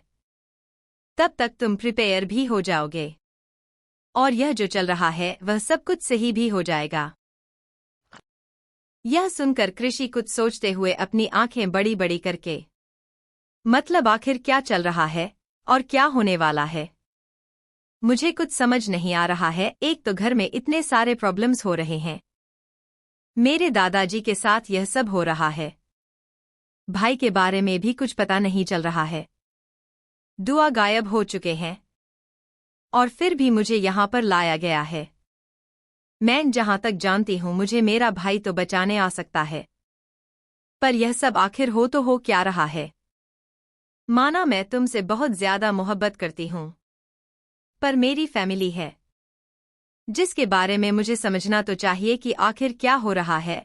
उनके साथ सब कुछ ठीक तो है कि नहीं, यहाँ पर मैं खुश हूँ और उन सभी के साथ क्या हो रहा होगा। कहते कहते वह अपने सर पर हाथ रख कर एक गहरी सांस लेती है। चेहरे पर परेशानी थी, आंखों में आंसू आ गए थे। और वही उसकी आंखों के आंसू और चेहरे की परेशानियों को देखकर ध्रुव गहरी सांस लेकर उसके पास आ जाता है। वह उसके सामने खड़े होकर उसकी आंखों में देखकर अपनी गहरी आवाज में, सिंड्रेला इतना ज्यादा सोचो मत, सब कुछ ठीक हो जाएगा। मैं हूं ना यहाँ पर, और तुम्हारा परिवार बिल्कुल सेफ है, कोई भी परेशानी नहीं है। रही बात तुम्हारी भाभी की, मतलब दुआ, तो वह भी ठीक है। अक्सर आईने के सामने दिखाई हुई हर चीज सच नहीं होते ना, आईना तुम्हें वह दिखा सकता है जो तुम देख रहे हो, पर वह नहीं दिखा सकता जो असल में है। बस भरोसा रखो, बाकी सब मैं करने के लिए हूं ना। कहते हुए उसके होठों पर अपने होठों पर रख कर हल्के से किस करके उससे दूर हो जाता है और उसके फोरहेड पर किस करके वहां से चला जाता है। वहीं कृषि तो उसकी बात को सुनकर बस उसे देख रहे थे। उसे समझ नहीं आ रहा था कि आखिर चल तो चल क्या रहा है, आखिर ध्रुव क्या कहने का क्या मतलब है। यही सोचकर वह अपना सर हिलाकर एक गहरी सांस लेती है और फिर वहां से चली जाती है। वह नीचे आ जाते हैं। तभी उसे याद आ जाता है कि सुलोचना है तो कुछ दिनों के लिए बाहर गई है। यह याद करके उदास हो जाती है। एक तो वही थी जो पूरा दिन उसके साथ थी, अब वह भी नहीं है। यही सोचकर उसका पूरा मूड ऑफ हो जाता है। वह गहरी सांस लेकर किचन की तरफ जाती है तो सर्वेंट खाना बना रहे थे, जिसे देखकर वह गहरी सांस लेकर डाइनिंग टेबल की तरफ चली जाती है। चेयर को पीछे की ओर लेकर उसे पर बैठ जाती है और दोनों हाथ टेबल पर रखकर उदास होने लगती है। वही ग्रुप जो फ्रेश होकर नीचे आ जाता है। तब वह कृषि को देखा है, जिसके चेहरे पर परेशानी दिख रही थी। वह उसके पास आकर उसके बालों को सहलाने लगता है और बड़े प्यार से, क्या हुआ सिंड्रेला, तुम्हारे चेहरे पर इतनी उदासी, कहते हुए उसके साइड में ही बैठ जाता है। वही उसकी बात को सुनकर कृषि बच्चों की तरह मुंह बनाते हुए, अब तुम तो चले जाओगे और पूरे पैलेस में मैं अकेले ही किसी भटकती हुई आत्मा की तरह घूमती रहूंगी। आंटी तो चली गई है और यहाँ पर कुछ ऐसा है ही नहीं जो मैं इंटरेस्टिंग कुछ कर सकूं। पूरा मूड ऑफ हो जाता है मेरा यहाँ पर अकेले अकेले रहकर, और अब तुम चले जाओगे तो। कहते कहते वह गहरी सांस लेकर अपना सर हिला देती हैं और वही उसकी बात को सुनकर ध्रुव अपने होठों पर एक मुस्कुराहट लिए कृषि के बालों को सहलाते हुए, सिंड्रेला, इतनी सी बात के लिए तुम इतना ज्यादा परेशान हो रही हो? लगता है तुमने पिछला वाला गार्डन देखा नहीं है। अगर तुमने देखा होता तो शायद तुम यह क्वेश्चन मुझे बिल्कुल नहीं करती। मुझे लगा था कि आंटी ने तुम्हें बताया होगा, पर शायद उन्होंने तुम्हें कुछ नहीं पता है। चलो ब्रेकफास्ट के बाद हम गार्डन घूमने चलेंगे, तुम्हारे लिए एक बड़ा सा सरप्राइज है। यह सुनकर कृषि हैरानी से उसे देखते हैं, पर कुछ कहती नहीं है, अपना सर हिला देती हैं। ध्रुव और वह दोनों ही अपना ब्रेकफास्ट कंप्लीट करते हैं। ब्रेकफास्ट कंप्लीट होने के बाद दोनों ही वहां से चले जाते हैं। गर्दन में जैसे ही वह दोनों आते हैं तो कृषि का चेहरा हैरानी से भर जाता है, क्योंकि शाम एक बड़ा सा तालाब था। उसके दोनों तरफ बड़े बड़े झरते जो बहुत ज्यादा खूबसूरत लग रहे थे। वही बैठने के लिए भी वहां पर लकड़ी का बनाया हुआ एक बड़ा सा सोफा है, जिसे देखकर कृषि हैरानी बड़ी आवाज में, आखिर यह सब है क्या, और यह जगह में पहले कभी भी नहीं आई हुई जगह पर? कहते कहते हुए हैरानी से जगह को देखने लगती है तो वही उसके हैरानी भरे चेहरे को देखकर गहरी सांस लेकर, लगता है आंटी ने तुम्हें बाकियों की तरह समझ लिया है। मैं इस जगह पर आने के लिए हर किसी को मना कर रखा था, शिवाय तुम्हारे, पर उन्हें भी शायद यह पता नहीं है कि तुम कौन हो। इसी वजह से तो उन्होंने तुम्हें यहाँ पर लाया नहीं था। चलो कोई नहीं, कुछ दिनों के बाद उनकी गलतफहमियों की दूर हो जाएंगे। वैसे जगह कैसी है और तुम्हें किसी से मिलवाना भी है। कहते कहते वह उसका हाथ पकड़कर अपने साथ ले जाने लगता है। एक जगह पर वह जैसे ही खड़ा हो जाता है, तभी वहां पर एक डॉग भागते हुए आ जाता है। उसे देखकर कृषि अपनी आंखें बड़ी बड़ी कर लेती है। उसके चेहरे पर एक हैरानी थी। तब तक वहां पर वह डॉग आ जाता है और ध्रुव के पैरों से लिपट जाता है। कृषि हैरानी से एक स्टैचू की तरह उसे डॉग को देख रही थी। ध्रुव उसे डॉग के साथ खेल रहा था। तभी उसकी नज़र कृषि पर चली जाती है, जो एक स्टैचू की तरह खड़ी थी। वह उसे देखकर अपनी आंखें छोटी छोटी करके, तुम ऐसे क्यों रिएक्ट कर रही हो जैसे तुमने कभी डॉग को देखा नहीं है? यह बात अलग है कि तुमने अब तक देखा नहीं होगा क्योंकि यह यहीं पर रहता है। कृषि यह सुनकर रेडियो पर खड़ी होकर उसे डॉग की तरफ देखते हैं, जो उसे ही देख रहा था। वह भौंकने लगता है, जिससे कृषि डर के मारे ध्रुव का हाथ पकड़ लेती है। तो ध्रुव उसे डॉग को देखकर अपनी शांत आवाज में, क्रेयन स्टॉप इट, इसे डरना बिल्कुल भी नहीं है। यह मेरी बीवी होने वाली है। क्या तुम चाहते हो तुम्हारी माँ अभी से ही तुमसे नाराज होने लगे? क्रेयन, जो उसे डॉग का नाम था, वह अपनी आंखें पहले उसे पर नीच तक देखने लगता है। फिर ध्रुव के पास जाकर उसके हाथों पर अपना सर रखकर अपने सर को सहलाने लगता है, उसके हाथों से। और वही उसकी बात को सुनकर कृषि हैरानी भरी आवाज में, यह तुम्हें कहाँ से मिला? कृषि के सवाल को सुनकर ध्रुव हैरानी से उसे देखते हुए, कहाँ से मिला? क्या इसे मैंने खरीदा है? मतलब मेरी माँ की एक फेवरेट डॉग थी जो मर गई थी, उनके बाद यह इस दुनिया में आया था और तब से यह मेरे साथ है। वैसे तुम मुझे देखकर इतनी हैरान क्यों हो रही हो? कृषि यह सुनकर एक गहरी सांस लेकर उसे डॉग को देखकर, ध्रुव तुम्हें पता है यह डॉग मतलब क्रेन की बात कर रहे हो ना? यह बिल्कुल भाई का एक फेवरेट डॉग, मतलब गुरु भाई का एक फेवरेट डॉग था, जिसका नाम चेरी था। भाई बहुत ज्यादा प्यार करते थे, इतना कि तुम समझ सकते हो कि वह उसे कभी भी अपने से दूर नहीं करते थे। पर एक हादसे में उसकी मौत हो गई। भाई के चेहरे पर एक मुस्कुराहट थी, जो चेरी करने के बाद चली ही गई थी। एक वही था जो भाई के हर एक गुस्से को कंट्रोल करता था। उसकी आंखें भी नीली थी, जैसे इसकी आंखें ब्राउन है। फर्क इतना है, जब उन्होंने उसे दफनाया था, तब अपने एक अलग ही शांति थी। भाई उसे रात खून से सने हुए घर पर आए थे, और यह सिर्फ 8 साल की उम्र में था। भाई इतना ज्यादा सबसे दूर रहने लगे कि तुम सोच सकते हो कि उसने तो घर तक छोड़ दिया था। घर भी नहीं आते थे वह। उसके बाद यह नाम उन्होंने दुआ को दे दिया, जिससे सब समझ चुके थे कि भाई के नजदीक मेरी भाभी मतलब दुआ कितनी है। सोच भी नहीं सकती थी कि कभी मैं उसके जैसा कोई देख सकती हूँ, कि क्यों बहुत क्यूट था और सबसे ज्यादा प्यार था। शायद इसी वजह से वह भगवान को बहुत जल्दी प्यार हो गया। कहते कहते उसकी आंखों से आंसू आने लगते हैं, और वही उसके बाद को सुनकर ध्रुव एक गहरी सांस लेकर उसके बालों को सहलाने लगता है। कृषि को चेरी के साथ बिताए हुए पल याद आने लगते हैं, जिससे उसकी आंखें भरने लगती है। वह अपने आंसुओं को पहुंचकर क्रेन की तरफ देखती है, जो उसकी तरह बढ़ रहा था। वह उसके पास आकर उसके पैरों में अपना सर रखकर सहलाने लगता है। कृषि ध्रुव की तरफ देखते हैं, तो ध्रुव उसे क्रेन के बालों को सहलाने का इशारा करने लगता है, जिससे कृषि अपना सर हिलाकर उसके बालों को सहलाने लगती है।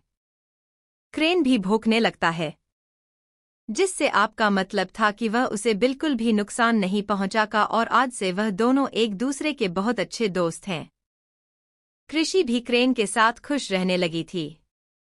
वह उसके बालों को सहलाने लगते हैं। उन दोनों को देखकर ध्रुव गहरी सांस लेता है। तभी उसका मोबाइल वाइब्रेट करने लगता है, तो वह अपनी जगह से खड़ा होकर उन दोनों से दूर चला जाता है। वह कॉल को उठा लेता है, तो सामने से तरुण अपनी शांत आवाज में, काम हो गया है, अब दूसरा काम की तैयारी करना है। तुमने जो फोटोज मुझे भेजे हैं उन सभी की डिटेल्स निकालना थोड़ा मुश्किल होता जा रहा है। एक बात समझ नहीं आ रही है मुझे, तुम इतना नजदीक जाकर भी उसे जगह तक क्यों नहीं गए? थोड़ा और जोखिम उठाते तो क्या होता, ज्यादा से ज्यादा मार ही जाते ना। यह सुनकर ध्रुव सामने कृषि को देखा है और फिर बच्चों की तरह मुंह बनाते हुए, साल बनने वाले हो, फिर भी अपने जीजा को मारने की पूरी प्लानिंग बना रखी है। थोड़ा तो शर्म करो यार, होने वाला जीजा हूं तुम्हारा।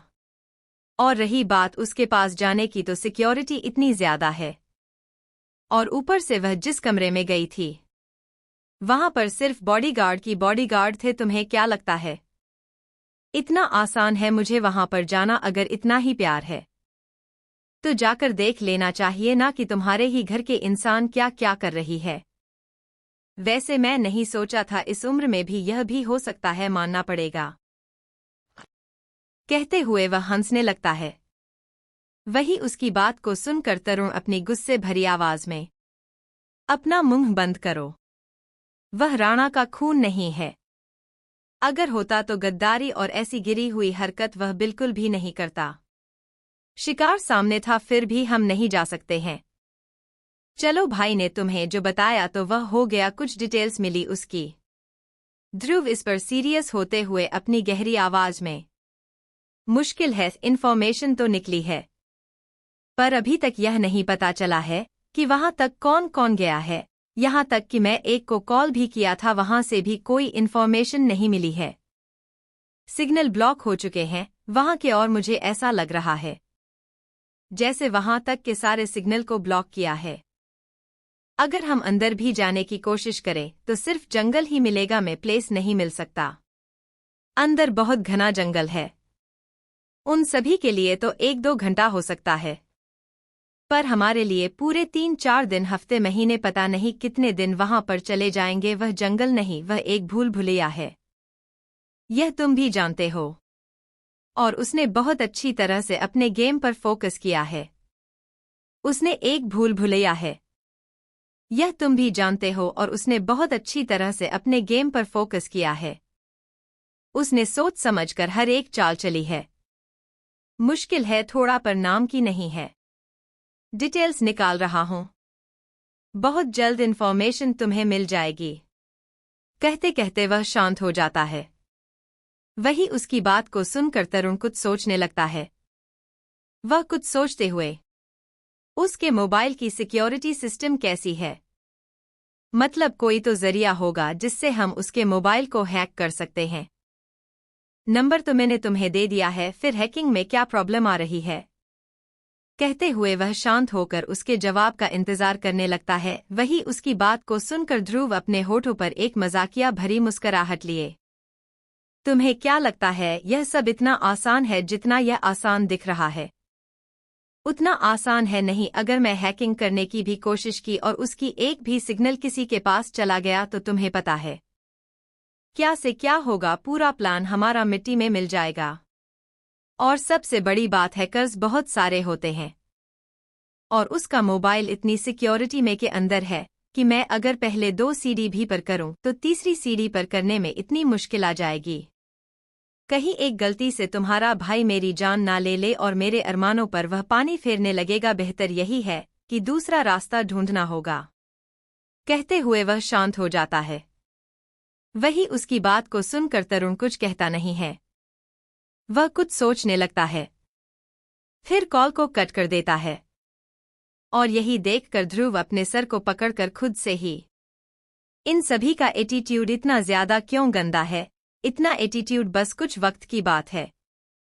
एक बार में जीजा बनने दो, फिर मैं इसे बताऊंगा कि मैं क्या क्या कर सकता हूं।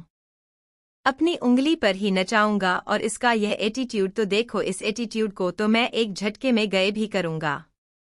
खुद से ही कहकर दूर पर गहरी सांस लेकर कृषि और क्रेन को वैसे ही छोड़कर वहां से चला जाता है। कृषि भी उसे जाते हुए देखते हैं पर कुछ कहती नहीं है। वही कादम्बरी अपने कमरे में थी। इस समय उसके फोटो पर एक बड़ी सी मुस्कुराहट थी जो बहुत ज्यादा गहरी थी। वह अपने कमरे में ही तैयार हो रही थी। तभी उसका दरवाजा पर कोई आ जाता है, जिसे गहरी सांस लेकर दरवाजा खोलने के लिए चली जाती है। जैसे ही वह दरवाजा खुलता है तो सामने तरुण मिलता है, जिसके चेहरे पर परेशानी थी। उसे देखकर कादम्बरी जल्दी से उसके पास आ जाती है, तो तरुण अपने चेहरे पर परेशानी लिए कादम्बरी को देखकर, बुआ आखिर आप रात भर थी कहाँ पर? मैं कितना डर गया था पता है। आपको कितने सारे कॉल किया, आपने एक भी कॉल नहीं उठाया, और यहाँ तक कि आपका सिग्नल भी नहीं लग रहे थे। मुझे लगा कि आप कहीं गायब हो गई हो एक पल के लिए, तो मुझे मलिक का ख्याल आ गया। जो मालिक के साथ हुआ था कहीं आपके साथ हो जाता तो मेरा क्या होता? आप क्यों नहीं अपना ध्यान रखती? आप जानती है ना कितने सारे दुश्मन बाहर है। अगर आपको कुछ हो जाता तो ध्यान दीजिए ना। कहते हुए तरुण अपनी आंखों में झूठे आंसू लाता है। उसके आंसू और उसके चेहरे की परेशानियों को देख कर जाता है। आखिर तरुण उसके लिए इतना परेशान और इतना रो रहा है। वह जल्दी से उसके दोनों गालों को पकड़कर उसे अपने साथ लाती है, सोफे पर बैठकर उसे पानी पिलाते हुए। बच्चों में बिल्कुल ठीक हूँ। वह रात को एक मीटिंग के लिए गई थी और वहां पर लेट हो गया, तो मैं सोने के लिए इस होटल में रह गई। अब तुम तो जानते हो क्या क्या हो रहा है। मुझे इसी बात की परेशानी थी तो वहीं रह गई, और सिग्नल मुझे खुद भी नहीं पता था कि मेरे मोबाइल का सिग्नल चला गया है। तुम इतना ज्यादा परेशान मत हो, मैं ठीक हूँ और मुझे कोई भी कुछ नहीं कर सकता। आखिर मेरा बेटा जो मेरे पास है, कैसे मुझे कुछ हो सकता है? उसके आंसुओं को पहुंचने लगती है। वही उसकी बात को सुनकर तरुण अपनी आंखों में मासूमियत लिए बड़े प्यार से, पर आप इतनी रात को कौन से क्लाइंट से मिलने गए थे? अगर जाना था तो मुझे बता देते, मैं आ जाता। आप नेक्स्ट टाइम से बिल्कुल भी अकेले मत चले जाइए, नहीं तो बहुत सारी प्रॉब्लम हो रही है। यहाँ पर नायक के बेटे के बारे में तो जान चुकी है, और मालिक के बारे में तो सोचिए, दुश्मन कहीं से भी वार कर सकता है। आप नींद में थी, और अगर कोई आ जाता उसे कमरे में, तो अगली बार अपना ध्यान रखिए। कहते कहते वह कुछ सोचने लगता है, फिर कुछ सोचकर अपनी आंखें बड़ी बड़ी करके, वैसे आपने कहा था कि आप किसी से मिलने जाने वाली थी, क्या यह वही था जिससे आप मिलने के लिए गई थी? यह सुनकर एक पल के लिए तो कादम्बरी शांत हो जाती है, फिर दूसरे ही पल अपनाकर हिलाते हुए, हाँ बच्चा, मैं उसी से ही मिलने गई थी, और साथ में मेरी मीटिंग भी थी, वही अटेंड कर रही थी। तरुण उसकी बात को सुनकर अपना सर हिलाते हुए कुछ सोचते हुए, तो फिर क्या हुआ, क्या कहा उन्होंने, क्या हमारी मदद करने के लिए तैयार तो है ना? उनकी बात को सुनकर कादम्बरी अपने होठों पर एक मुस्कुराहट लिए उसके बालों को सहलाकर, तुम्हें क्या लगता है वह मदद नहीं करेगा? वह जरूर हमारी मदद करेगा, आखिर मैंने जो उसे मांगी है। परेशान मत हो, कुछ भी नहीं होगा। और राणा पैलेस में जितनी भी परेशानी चल रहे हैं, वह कुछ दिनों के बाद खत्म हो जाएगी। इन दिनों में बहुत कुछ बदलने वाला है। ध्यान रखना अपना, और हाँ, कभी भी कोई भी चीज हो तो मुझे बता देना, मैं हूँ तुम्हारे साथ, और तुम्हें याराना इंटरप्राइजेज बहुत जल्द तुम्हारे हाथों में मिलेगी। उसके बालों को सहलाने लगती है। वही उसकी बात को सुनकर तरुण कुछ कहता नहीं है, वह बस अपना सर हिला देता है, पर अंदर ही अंदर उसके हाथों की मुट्ठी या बन चुकी थी। वह गहरी सांस लेकर कुछ सोचते हुए, वैसे यह कौन है? क्या आप कभी उससे मुझे मिलवाने वाली है? मतलब मुझे भी जानना है, कहीं वह हमें धोखा दे तो एक बार मुझे उससे मिलना है। बात तो करके देखनी पड़ेगी, आखिर वह शख्स कैसा है। कहते हुए वह गहरी सांस लेता है, और वही उसकी बात को सुनकर कादम्बरी अपनाकर हिलाते हुए, बहुत जल्द उसके साथ तुम्हारी मुलाकात होने वाली है। परेशान मत हो, मैं उससे बात करूंगी छठ कल या आज तो पॉसिबल नहीं है। कल ही मैं उससे कहती हूँ तुम्हारे साथ मुलाकात करने के लिए, आखिर उसे भी तुमसे मिलना है। जानना है कि आखिर तुम हो कौन, क्या कर सकते हो। कहते हुए वह शांत हो जाती है। वही उसकी बात को सुनकर तरुण बस अपना सर हिला देता है। वह कुछ सोचने लगता है, फिर अपना सर हिलाकर बिना कुछ बोले वहां से जाता है, क्योंकि इस समय और कुछ पूछना उसे सही नहीं लग रहा था। यह सुनते हैं दुआ हैरानी से उसे देखने लगती है, जो बस उसे देखकर मुस्कुराई जा रहा था। उसकी मुस्कुराहट को देखकर दुआ और भी ज्यादा हैरान हो जाती है। उसे समझ में नहीं आ रहा था कि आखिर गुरु इतना मुस्कुरा रहा है क्यों। कादम्बरी उसके जाते ही अपने सर पर हाथ रखकर गहरी सांस लेती है। वह अपना मोबाइल निकालकर किसी को कॉल लगाने लगती है और तरुण अपने कानों में ब्लूटूथ लगता है। कादम्बरी की आवाज आ जाती है। उसके कानों में वह उसकी बातों को सुन रहा था। पहले तो नॉर्मल एक्सप्रेशन थे, पर जब वह कादम्बरी की कुछ ऐसी बातों को सुनता है, बल्कि उसके हाथों की मुठियां बन जाते हैं। वह अपने कमरे की तरफ ही था कि वह कादम्बरी के दरवाजे की तरफ देखा है। चेहरा पूरी तरह से ठंड पड़ चुका था। आंखों में एक आग थी। कोई गहरी सांस लेता है और फिर कुछ सोचकर अपना सर हिलने लगता है और वहां से अपने कमरे नहीं चला जाता है। कमरे में आकर वह ब्लूटूथ को अपने कानों के पीछे कर सीधा वॉशरूम में चला जाता है। वहां पर जाकर ठंडे पानी में वह भीगने लगता है।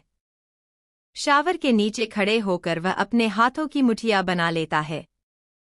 बार बार अपने उसे हाथ की मुट्ठियों को वह दीवार पर मारने लगता है। करीब 1 घंटे बाद वह जब बाहर कपड़े चेंज करके आता है, वह जा रहा था हाल में ही, तभी नीलिमा उसे मिलती है। नीलिमा को देखकर वह बिना किसी इमोशंस के जाने लगता है, तो नीलिमा उसका हाथ पकड़कर परेशान भरी आवाज में, तुम्हारे हाथ में इतनी चोट लगी है और खून बह रहा है, तुमने अभी तक इसका कुछ किया क्यों नहीं? जख्म गहरा हो जाएगा और इन्फेक्शन हो जाएगा तुम्हें, इससे तुम पहले मेरे साथ चलो। मान तुम मुझसे नफरत करते हो, पसंद नहीं हो तुम्हें, पर भगवान के लिए मेरे साथ चलो। तरुण नीलिमा की बात को सुनकर बिना कुछ बोले उसे एक नजर देखा है, फिर अपना सर हिला देता है। नीलिमा तरुण को जल्दी से अपने कमरे में लाकर उसे सोफे पर बैठा देती है और खुद चली जाती है अलमारी की तरफ, जहां पर जाकर उसे एक फर्स्ट एड बॉक्स मिलता है, जिसे लेकर वह जल्दी से तरुण की तरफ बढ़ जाती है। तरुण के साइड में बैठकर वह तो उनके हाथ को देखते हैं। गहरा जख्म था। उसे जख्म को देखकर उसे बहुत ज्यादा बुरा लगने लगता है।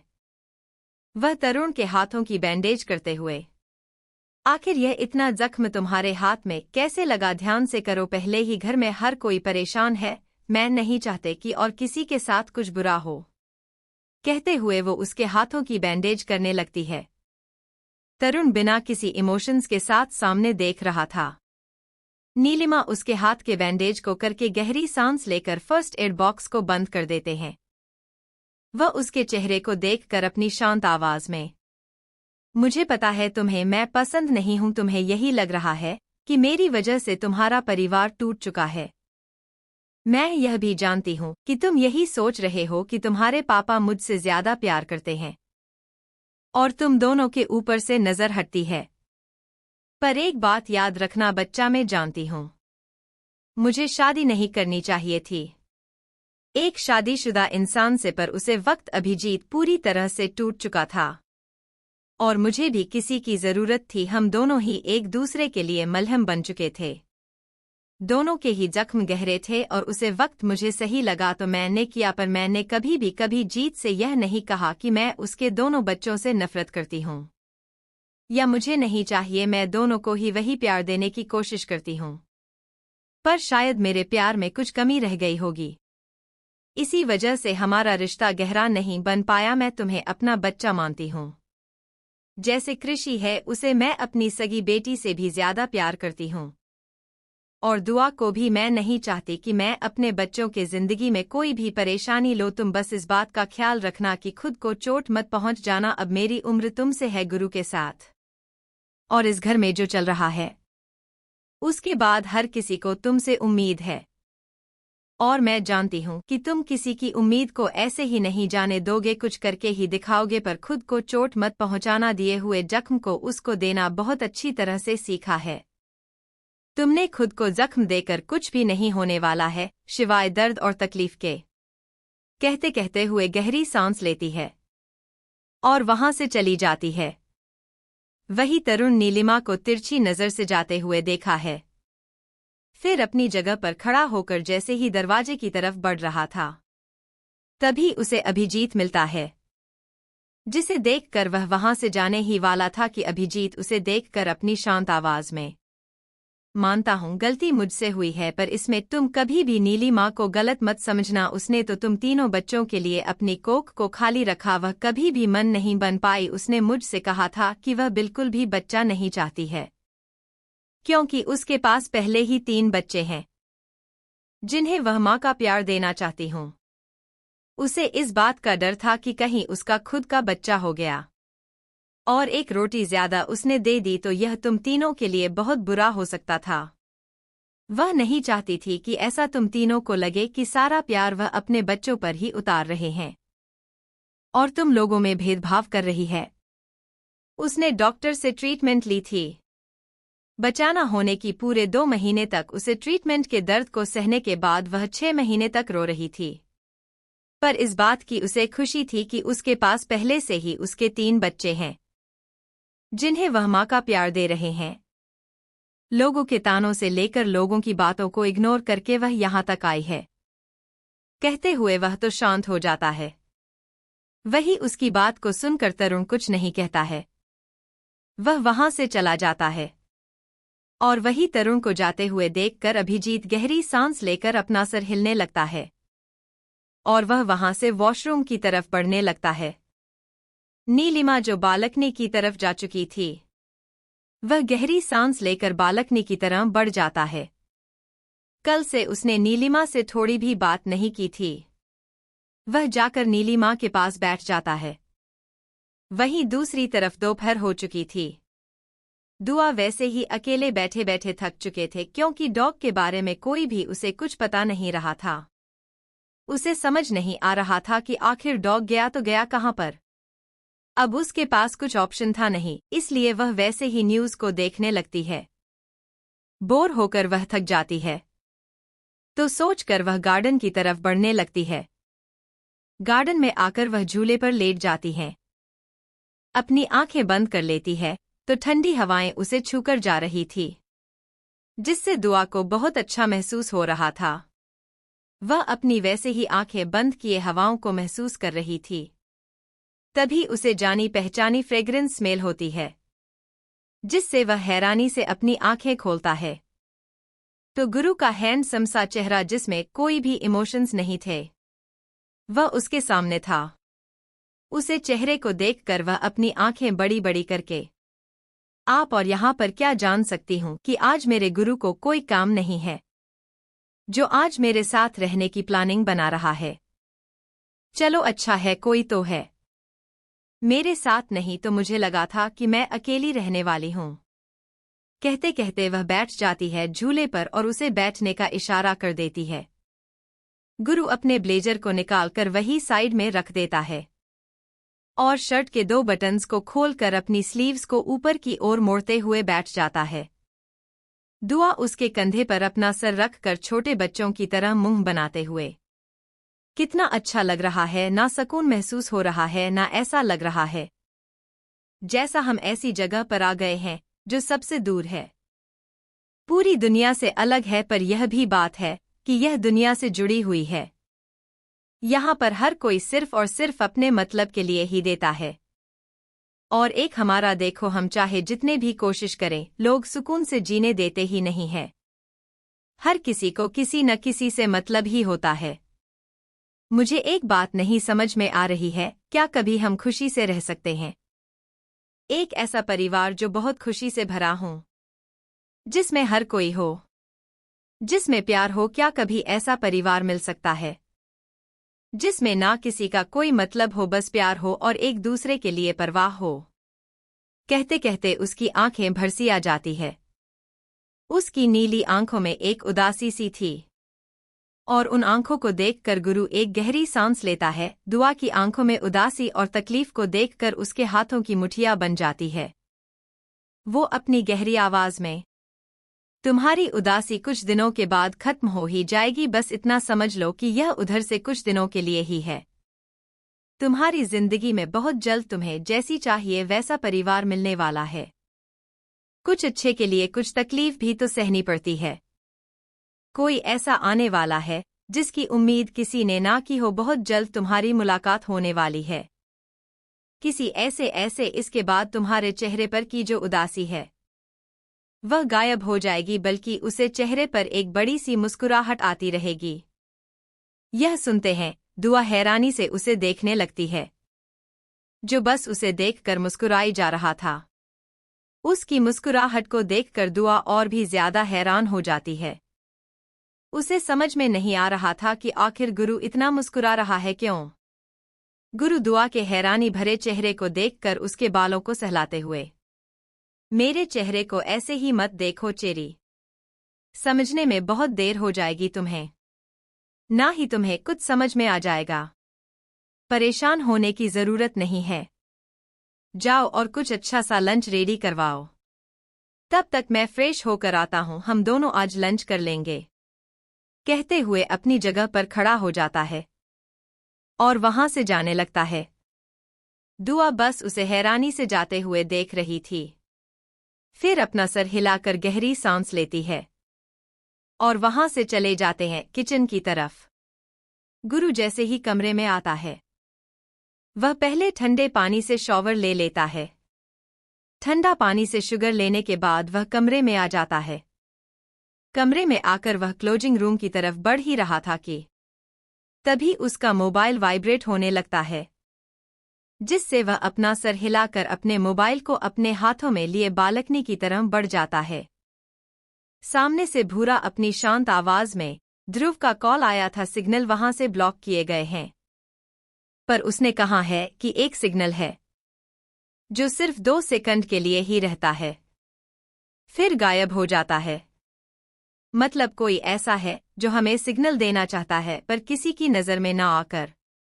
गुरु यह सुनकर कुछ सोचते हुए अपनी ठंडी आवाज में, वह सिग्नल को ट्रैक करो, जितना हो सके उतना जल्दी सिग्नल के बारे में इंफॉर्मेशन निकालो, और वह जगह मुझे किसी भी हल नहीं चाहिए, उसके हर एक डिटेल्स निकालो, नहीं तो तुम्हें दूसरा ऑप्शन तो मैं दे दिया है। जितना हो सके उतना जल्दी उसके पीछे आदमी भेजो, पता है मुश्किल तो है पर मुश्किलों से खेलने वाले हैं, गुरु को पसंद है। कहते कहते गुरु परी अजीब तरह से मुस्कुराते हुए कॉल को कट कर देता है और वहीं सोफे पर बैठ जाता है। सोफे पर बैठकर वह वही सिगरेट के बॉक्स को अपने हाथों में लिए उसमें से सिगरेट को निकालकर उसके अपने होठों के बीचों बीच रखकर उसे जलने लगता है और फिर उसके लंबे लंबे कश लेने लगता है। इस समय उसका चेहरा हद से ज्यादा ठंड पड़ चुका था। वैसे ही कैश ले रहा था, फिर अपनी आंखें बंद करके गहरी सांस लेता है। अपनी आंखें जैसे ही खोलना है तो उसका चेहरा और भी ज्यादा ठंड पड़ चुका था। वह वैसे ही सामने देखकर अपनी बड़ी अजीब तरह से आवाज में, शेर की जितनी दहाड़ में वायलेंस छुपी नहीं होती है, उससे कहीं गुना ज्यादा उसके खामोशी में छुपी हुई होती है। पर यह कहाँ गिद्धों को पता है। वह तो हमेशा ही अपनी ही चालों में इतने बिजी हो जाते हैं कि उन्हें पता ही नहीं कि सामने वाला कौन सा खेल किस तरह खेल रहा है। कहते कहते हुए गहरी सांस लेकर बड़ी अजीब तरह से मुस्कराने लगता है और फिर वैसे ही अपनी जगह पर खड़ा होकर एक सिगरेट को खत्म करके वह चला जाता है कपड़े चेंज करने के लिए। वहीं दूसरी तरफ एक बड़े से कमरे के अंदर एक शख्स वहीं सोफे पर बैठा हुआ था। इस समय उसके चेहरे पर कोई भी एक्सप्रेशन नहीं थे। तभी वहां पर एक लड़की मतलब नैना आ जाती है। वह जैसे ही वहां पर आती है, वह सब बेड पर लेटी हुई उसे औरत को देखा है। इस समय उसकी नीली आंखें खुली हुई थी, चेहरे पर कोई भी एक्सप्रेशन नहीं थे। वह बस वैसे ही सामने देख रहे थे, चेहरे पर कोई भी एक्सप्रेशन नहीं थे। उसे औरत के चेहरे को देखकर वह आदमी एक गहरी सांस लेकर अपना सर हिला देता है। वही नैना जाकर उसे औरत को टैबलेट दे देती है। वह औरत बिना कुछ बोले टैबलेट को खा लेती है। वह आदमी उसे औरत को देखकर अपनी शांत आवाज में, चेहरे पर शांति और उदासी से दोनों अच्छी नहीं लगती तुम्हारे। कितनी बार कहा है जब अकेले हो तो बात कर सकती हूँ, ऐसे शांत मत रहो, अच्छा नहीं लगता मुझे और तुम्हारे चेहरे पर खुद से दिल को जला देती है। यह सुनकर वो टैबलेट को खाकर अपने होठों पर एक दर्द भरी मुस्कुराहट लिए। तुम्हें क्या लगता है यह उदास है? मुझे पसंद है। इतने सालों से सबसे दूर रही हूं, दर्द होने लगा है। याद नहीं है कब चलेगी मैं अपने पैरों से, यह भी याद नहीं है कि कब मैं अपने होठों पर मुस्कुराहट लिए हूं, कब मैंने उसे अपनी गोद में उठाया है। नहीं रहना है, अब अंदर ही अंदर खोखली होती जा रही हूं। यह सुनकर वह आदमी अपनी जगह से खड़ा होकर लड़खड़ाती कदमों के साथ उसे औरत की तरफ बढ़ते हुए, कितनी बार कहा है यह बातें छोड़ दो, रही बात चलने की तो तुम्हारे पर अभी भी चल सकते हैं। तुम इतनी ज्यादा परेशान हो चुके हो इतने सालों से कि अब क्या ही कर सकते हैं। पर खुश यह बात है कि हम उसे जगह पर हैं जिस जगह पर होना चाहिए। अगर तुम ऐसी रहोगी तो वह देख नहीं पाएगा तुम्हारे चेहरे को ऐसे, उसके लिए तो अपने होठों पर मुस्कुराहट लाओ। यह सुनते ही वह औरत अपने हाथों को देखकर, बस उससे मिलने की देरी है। मुझे अकेले रहकर अंदर ही अंदर बहुत ज्यादा गुस्सा हो रहा है। ऐसा लग रहा है कब मैं उसके पास चली जाऊंगी और कब उसे अपने सीने से लगाऊंगी। आज भी उसके लिए वह मुस्कुराहट याद है। आखिर एक माँ हूं मैं, कैसे भूल सकती हूँ उसके मुस्कुराहट। यह सुनते ही वह आदमी अपने होठों पर मुस्कुराहट लिए। यह तुम्हारा सही है। मुझे तो अब बहुत फिक्र हो रही है, कहीं तुम्हारा ध्यान मुझे हटकर उसे पर ना चले जाए। पहले ही बता रहा हूं, एक बार वह आ जाए उसके बाद मैं उससे पहले ही क्लियर कर दूंगा कि मेरी बीवी पर मुझे किसी की भी नजरें पसंद नहीं है, चाहे वह कोई भी हो।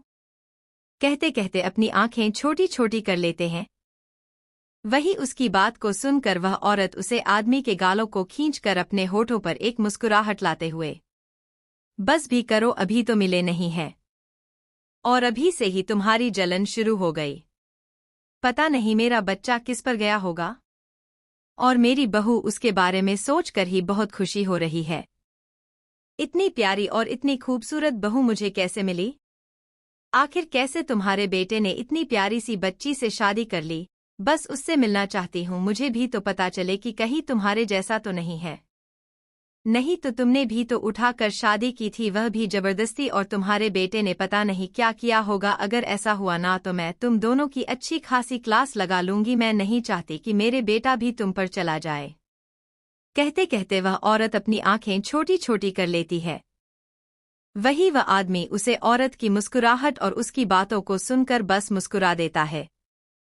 उसके होठों पर एक सुकून था और वहां खड़ी लेना उन दोनों की बात को सुनकर बस मुस्कुरा देती है और वहां से जाती है। पर जाते वक्त उसे आदमी को कुछ इशारा कर देती है, जिससे वह आदमी बस अपना सर हिला देता है और उसे औरत से बात करने लगता है। वही ऐसे ही वह औरत बात करते करते कब उसे आदमी के सीने पर अपना कर रखती है, यह उसे खुद भी नहीं पता चलता और वह कब गहरी नींद में चली जाती है, यह भी नहीं पता चला। ऐसे ही उसे सोते हुए देखकर वह आदमी गहरी सांस लेता है। उसके ऊपर ब्लैंकेट को डालकर वह अपने लड़खड़ाते पैरों से खड़ा हो जाता है और धीरे धीरे करके वह चलने लगता है। वह जब बाहर आता है तो बहुत सारे बॉडीगार्ड्स से मिलते हैं। उन सभी को इग्नोर करके दरवाजे को अच्छे से बंद करके वैसे ही अपने लड़खड़ाते पैरों के साथ वहां से इस फ्लोर की बनी बालकनी की तरफ बढ़ जाता है। उसे आदमी को जाते हुए हर कोई देख रहा था, पर रोक नहीं कोई रहा था, क्योंकि उसे शख्स का ऑर्डर जो था कि वह आदमी चाहे कहीं पर भी घूम ले, कोई भी कुछ नहीं रहेगा, पर बाहर अगर उसका पर चला गया तो एक ही वक्त में उसकी जान लेने में एक भी बार कोई नहीं सोचेगा। इसी वजह से सभी बाहर खड़े हो जाते हैं कि वह आदमी कब बाहर जाए और वह कब उन्हें गोली मार दे। वही वह आदमी वैसे ही बालकनी में खड़ा होकर सामने देख रहा था। चेहरे पर कोई भी एक्सप्रेशन नहीं थे। दोनों हाथ वैसे जब में डाले हुए आसमान को देख रहा था। इतने सालों बाद खुले आसमान को देखकर उसके होठों पर एक गहरी मुस्कुराहट आ जाती है। तभी वह लड़की जो नैना उसके सामने सिगरेट का बॉक्स आगे कर देती है। नैना के हाथों से सिगरेट के बॉक्स को लेकर वह आदमी सिगरेट को अपने होठों पर रखकर उसे जला देता है। नैना भी वही खड़ी सामने देख रही थी। वह आदमी वैसे ही सामने देखकर बिना किसी एक्सप्रेशन के साथ। मतलब यहाँ पर कोई भी सीसीटीवी कैमरा नहीं है, क्यों? सही कहा ना? नैना अपना सर हमें हिलाकर। यहाँ पर आपके कमरे के चारों तरफ सिर्फ सीसीटीवी कैमरा रखे हुए हैं और बाहर ज्यादा से ज्यादा सीसीटीवी कैमरा सिर्फ और सिर्फ पैलेस के बाहर रखे हुए हैं कि कहीं आप यहाँ से चले ना जाए। कहते हुए वह सामने बिना किसी इमोशंस के साथ देखने लगती है। वही उसकी बात को सुनकर वह आदमी सिगरेट को जलाकर वैसे ही अपनी 2 उंगलियों में पकड़कर बिना किसी एक्सप्रेशन के साथ सामने देखने रखता है। वह सिगरेट को जलाकर सामने वैसे ही बिना किसी इमोशंस के साथ देते हुए काम दिया था वह हो गया। सिग्नल जा तो रहे हैं ना, कोई प्रॉब्लम तो नहीं हो रही है ना?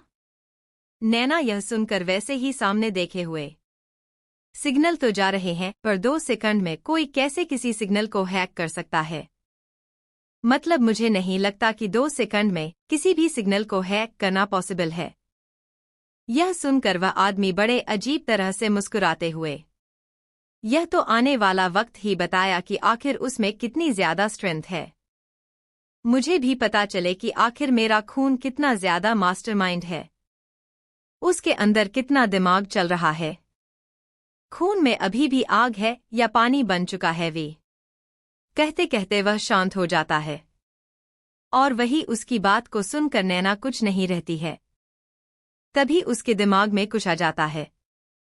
वह कुछ सोचकर, कल रात पूरी रात वह बाहर था और यहाँ तक कि अभी तक वह पैलेस नहीं आया है। और यहाँ के जितने भी रास्ते हैं उन सारे रास्तों पर बहुत सारे अजीब निशाना बनाए गए हैं, जिससे कोई भी कंफ्यूज हो जाए। रास्ते में आने वाले दरारें बीच में डाली गई है, जिससे किसी को यही लगे कि यहाँ पर आने वाला रास्ता खराब है। यह जंगल सिर्फ जंगल नहीं, भूल भुलैया है। यहाँ पर आना लगभग नामुमकिन है। कहते कहते वह शांत हो जाती है। वही उसकी बात को सुनकर वह आदमी वैसे ही सिगरेट को अपने होठों पर रखें। मुझे लगा ही था वह उससे मिलने के लिए जरूर जाएगा। आखिर आया तो इसके लिए है। बस कुछ वक्त उसके बाद सभी को अंधेरे से बाहर निकलना है और तुम्हारा तो शुक्रिया अदा करना बाकी है। आखिर तुमने मेरे इतनी मदद की है। कहते हुए मुस्कुरा देता है। तो वही उसकी बात को सुनकर नैना अपना सरनामे हिलाकर, बिल्कुल भी नहीं, आपकी वजह से मेरा भाई अंधेरे से दूर है। आखिर आप ही थे जिन्होंने मेरी मदद की है। उसे वक्त अगर आप नहीं आते और मैं अगर आपको नहीं बचाया होता तो उसने मुझे अब तक बेच दिया होता। इससे मेरा भी तो मदद हुई है। आपको बचाने की वजह से मैं अब तक जिंदा हूं, नहीं तो अब तक पता नहीं कौन सा जानवर मुझे कैसे खा जाता। कहते हुए वह गहरी सांस लेती है। तो आदमी बस सर हिलाकर कुछ नहीं कहता है। नैना वहां से जा चुकी थी और वही वह आदमी वैसे ही सामने खड़ा सूरज को डूबते हुए देख रहा था। उसके होठों पर एक अजीब सी मुस्कुराहट आ जाती है। वह वैसे ही सामने देखकर बड़ी अजीब तरह से अपनी उंगलियों में पड़ी हुई सिगरेट को देखकर, सबसे बड़ा दिन आने वाला है। आखिर 2 शेर एक दूसरे के आमने सामने होने वाले हैं। देखना यह है कि एक शेर अपनी मां की हालत को देखकर क्या क्या करता है। उसे दिन एक खून की होली लिखने वाली है और एक खून से रंगने वाला दिन है। अभी तो शुरुआत है, पर सबसे बड़ा दिन तो अब आने वाला है। आने वाले दिन कैसे रंग जाएंगे खून से, यह खुद उसे भी नहीं पता चलने वाला है। कहते कहते वह अपनी आंखें बंद करके गहरी सांस लेकर वैसे ही सिगरेट की कुछ नहीं लगता है, पर बैठकर सामने आसमान को देखने लगता है। चेहरे पर एक रौनक की, चाहे बूढ़ा हो चुका था, बाल सफेद होने को आए थे, पर फिर भी होठों पर एक मुस्कुराहट और आंखों में एक अलग ही आग। वहां मौजूद कुछ शख्स खड़े थे जो दूर से उसे आदमी को देख रहे थे। उनके चेहरे पर डर साफ साफ देखा जा सकता था। चाहे वह आदमी कितना ही बूढ़ा क्यों ना हो, पर उसके होने का एहसास और उसके अंदर से आ रही डार्क ओरा महसूस करके हर किसी के चेहरा डर से भर चुका था। हर किसी के चेहरे पर एक ख्वाब था और वह आदमी बस बिना किसी एक्सप्रेशन के साथ अपने होठों पर एक अजीब सी मुस्कुराहट लिए सामने देख रहा था। वही रात का वक्त हो जाता है। तरुण पैलेस में ही था। वह अपना डिनर कंप्लीट करता है और अपने कमरे की तरफ बढ़ ही रहा था कि तभी उसे कादम्बरी मिलती है। कादम्बरी को अपने सामने देखकर उसका जो हाथ जेब में था उसे पर उसकी मुट्ठी बन जाती है। फिर भी एक गहरी सांस लेकर अपनी होठों पर एक मुस्कुराहट लिए। बुआ, आप यहाँ पर सब कुछ ठीक तो है? कुछ काम था आपको? यह सुनकर कादम्बरी मुस्कुराते हुए उसके बालों को सहलाकर, मैं ठीक हूँ, काम बस इतना था कि कल हमें किसी से मिलने के लिए जाना है। और हाँ, इस बारे में किसी को कुछ बताने की जरूरत नहीं है। मैं तुम्हें अपने भरोसे वहां पर लेकर जा रही हूँ। कोई भी परेशानी नहीं होनी चाहिए। और वह सब चाहे कुछ भी बोले, तुम्हें शांत रहना है। समझ में आ गया, अभी मैं जा रही हूँ, कल मैं तुम्हें टाइमिंग बता दूंगी, दोनों एक साथ चले जाएंगे। तरुणी सुनकर बस अपना सर हिलाकर मुस्कुरा देता है। वैसे प्रिटेंड कर रहा था जैसे उससे मिलने में बहुत इंटरेस्ट आ रहा है। कुछ देर ऐसे ही बात करने के बाद वह चला जाता है। कादम्बरी वहीं पर खड़ी उसे जाते हुए देखते हैं। फिर अपने सर हिलाकर वह भी वहां से चली जाती है। तरुण अपनी तिरछी नजरों से कादम्बरी को जाते हुए देख रहा था। फिर अपना सर हिलाकर अपना मोबाइल लिए वहां से चला जाता है, किसी को कॉल लगाने के लिए। वह जब बाहर आता है पैलेस के, तब उसे साधु मिलता है, जिसके चेहरे पर परेशानी दिख रही थी। वह उसके चेहरे की परेशानी को देखकर उसके हाथ पकड़ते हुए, क्या हुआ, ऐसा कुछ ठीक तो है? चेहरे पर परेशानी क्यों दिख रही है? साधु यह सुनकर गहरी सांस लेते हुए, मेरी बात भूरा से हुई थी। ओए, पैलेस में कुछ अजीब से लोग मिले हैं जो बहुत अजीब तरह से बिहेवियर कर रहे हैं। वह बिल्कुल भी कुछ पता नहीं को तैयारी नहीं है। इतना मारा, इतना उन्हें टॉर्चर किया, फिर भी वह है जो कुछ बताने को तैयार ही नहीं है। समझ नहीं आ रहा है मैं क्या करूं, आखिर वह किसके आदमी है यह भी नहीं पता चल रहा है। कहते कहते वह शांत हो जाता है। वही उसकी बात को सुनकर तरुण कुछ सोचते हुए, वह आखिर है कहाँ पर, मुझे उनसे मिलना है। साधु यह सुनकर अपने होठों पर मजाकिया भरी मुस्कुराहट लिए, सच में तुम्हें उनसे मिलना है? मतलब तुम तो इस घर के बारे में कुछ सोचते ही नहीं हो। और ऐसा मिलना थोड़ा अजीब नहीं लग रहा है? तुम्हें गुरु नहीं है तो क्या गुरु की जगह तुम चलना चाहते हो? साधु के ताने को समझकर तरुण एक गहरी सांस लेकर, साधु तुम्हें जितना बोला गया है उतना ही करो, और ताने मारने की जरूरत नहीं है, मुझे पता है ना मैं कौन हूं।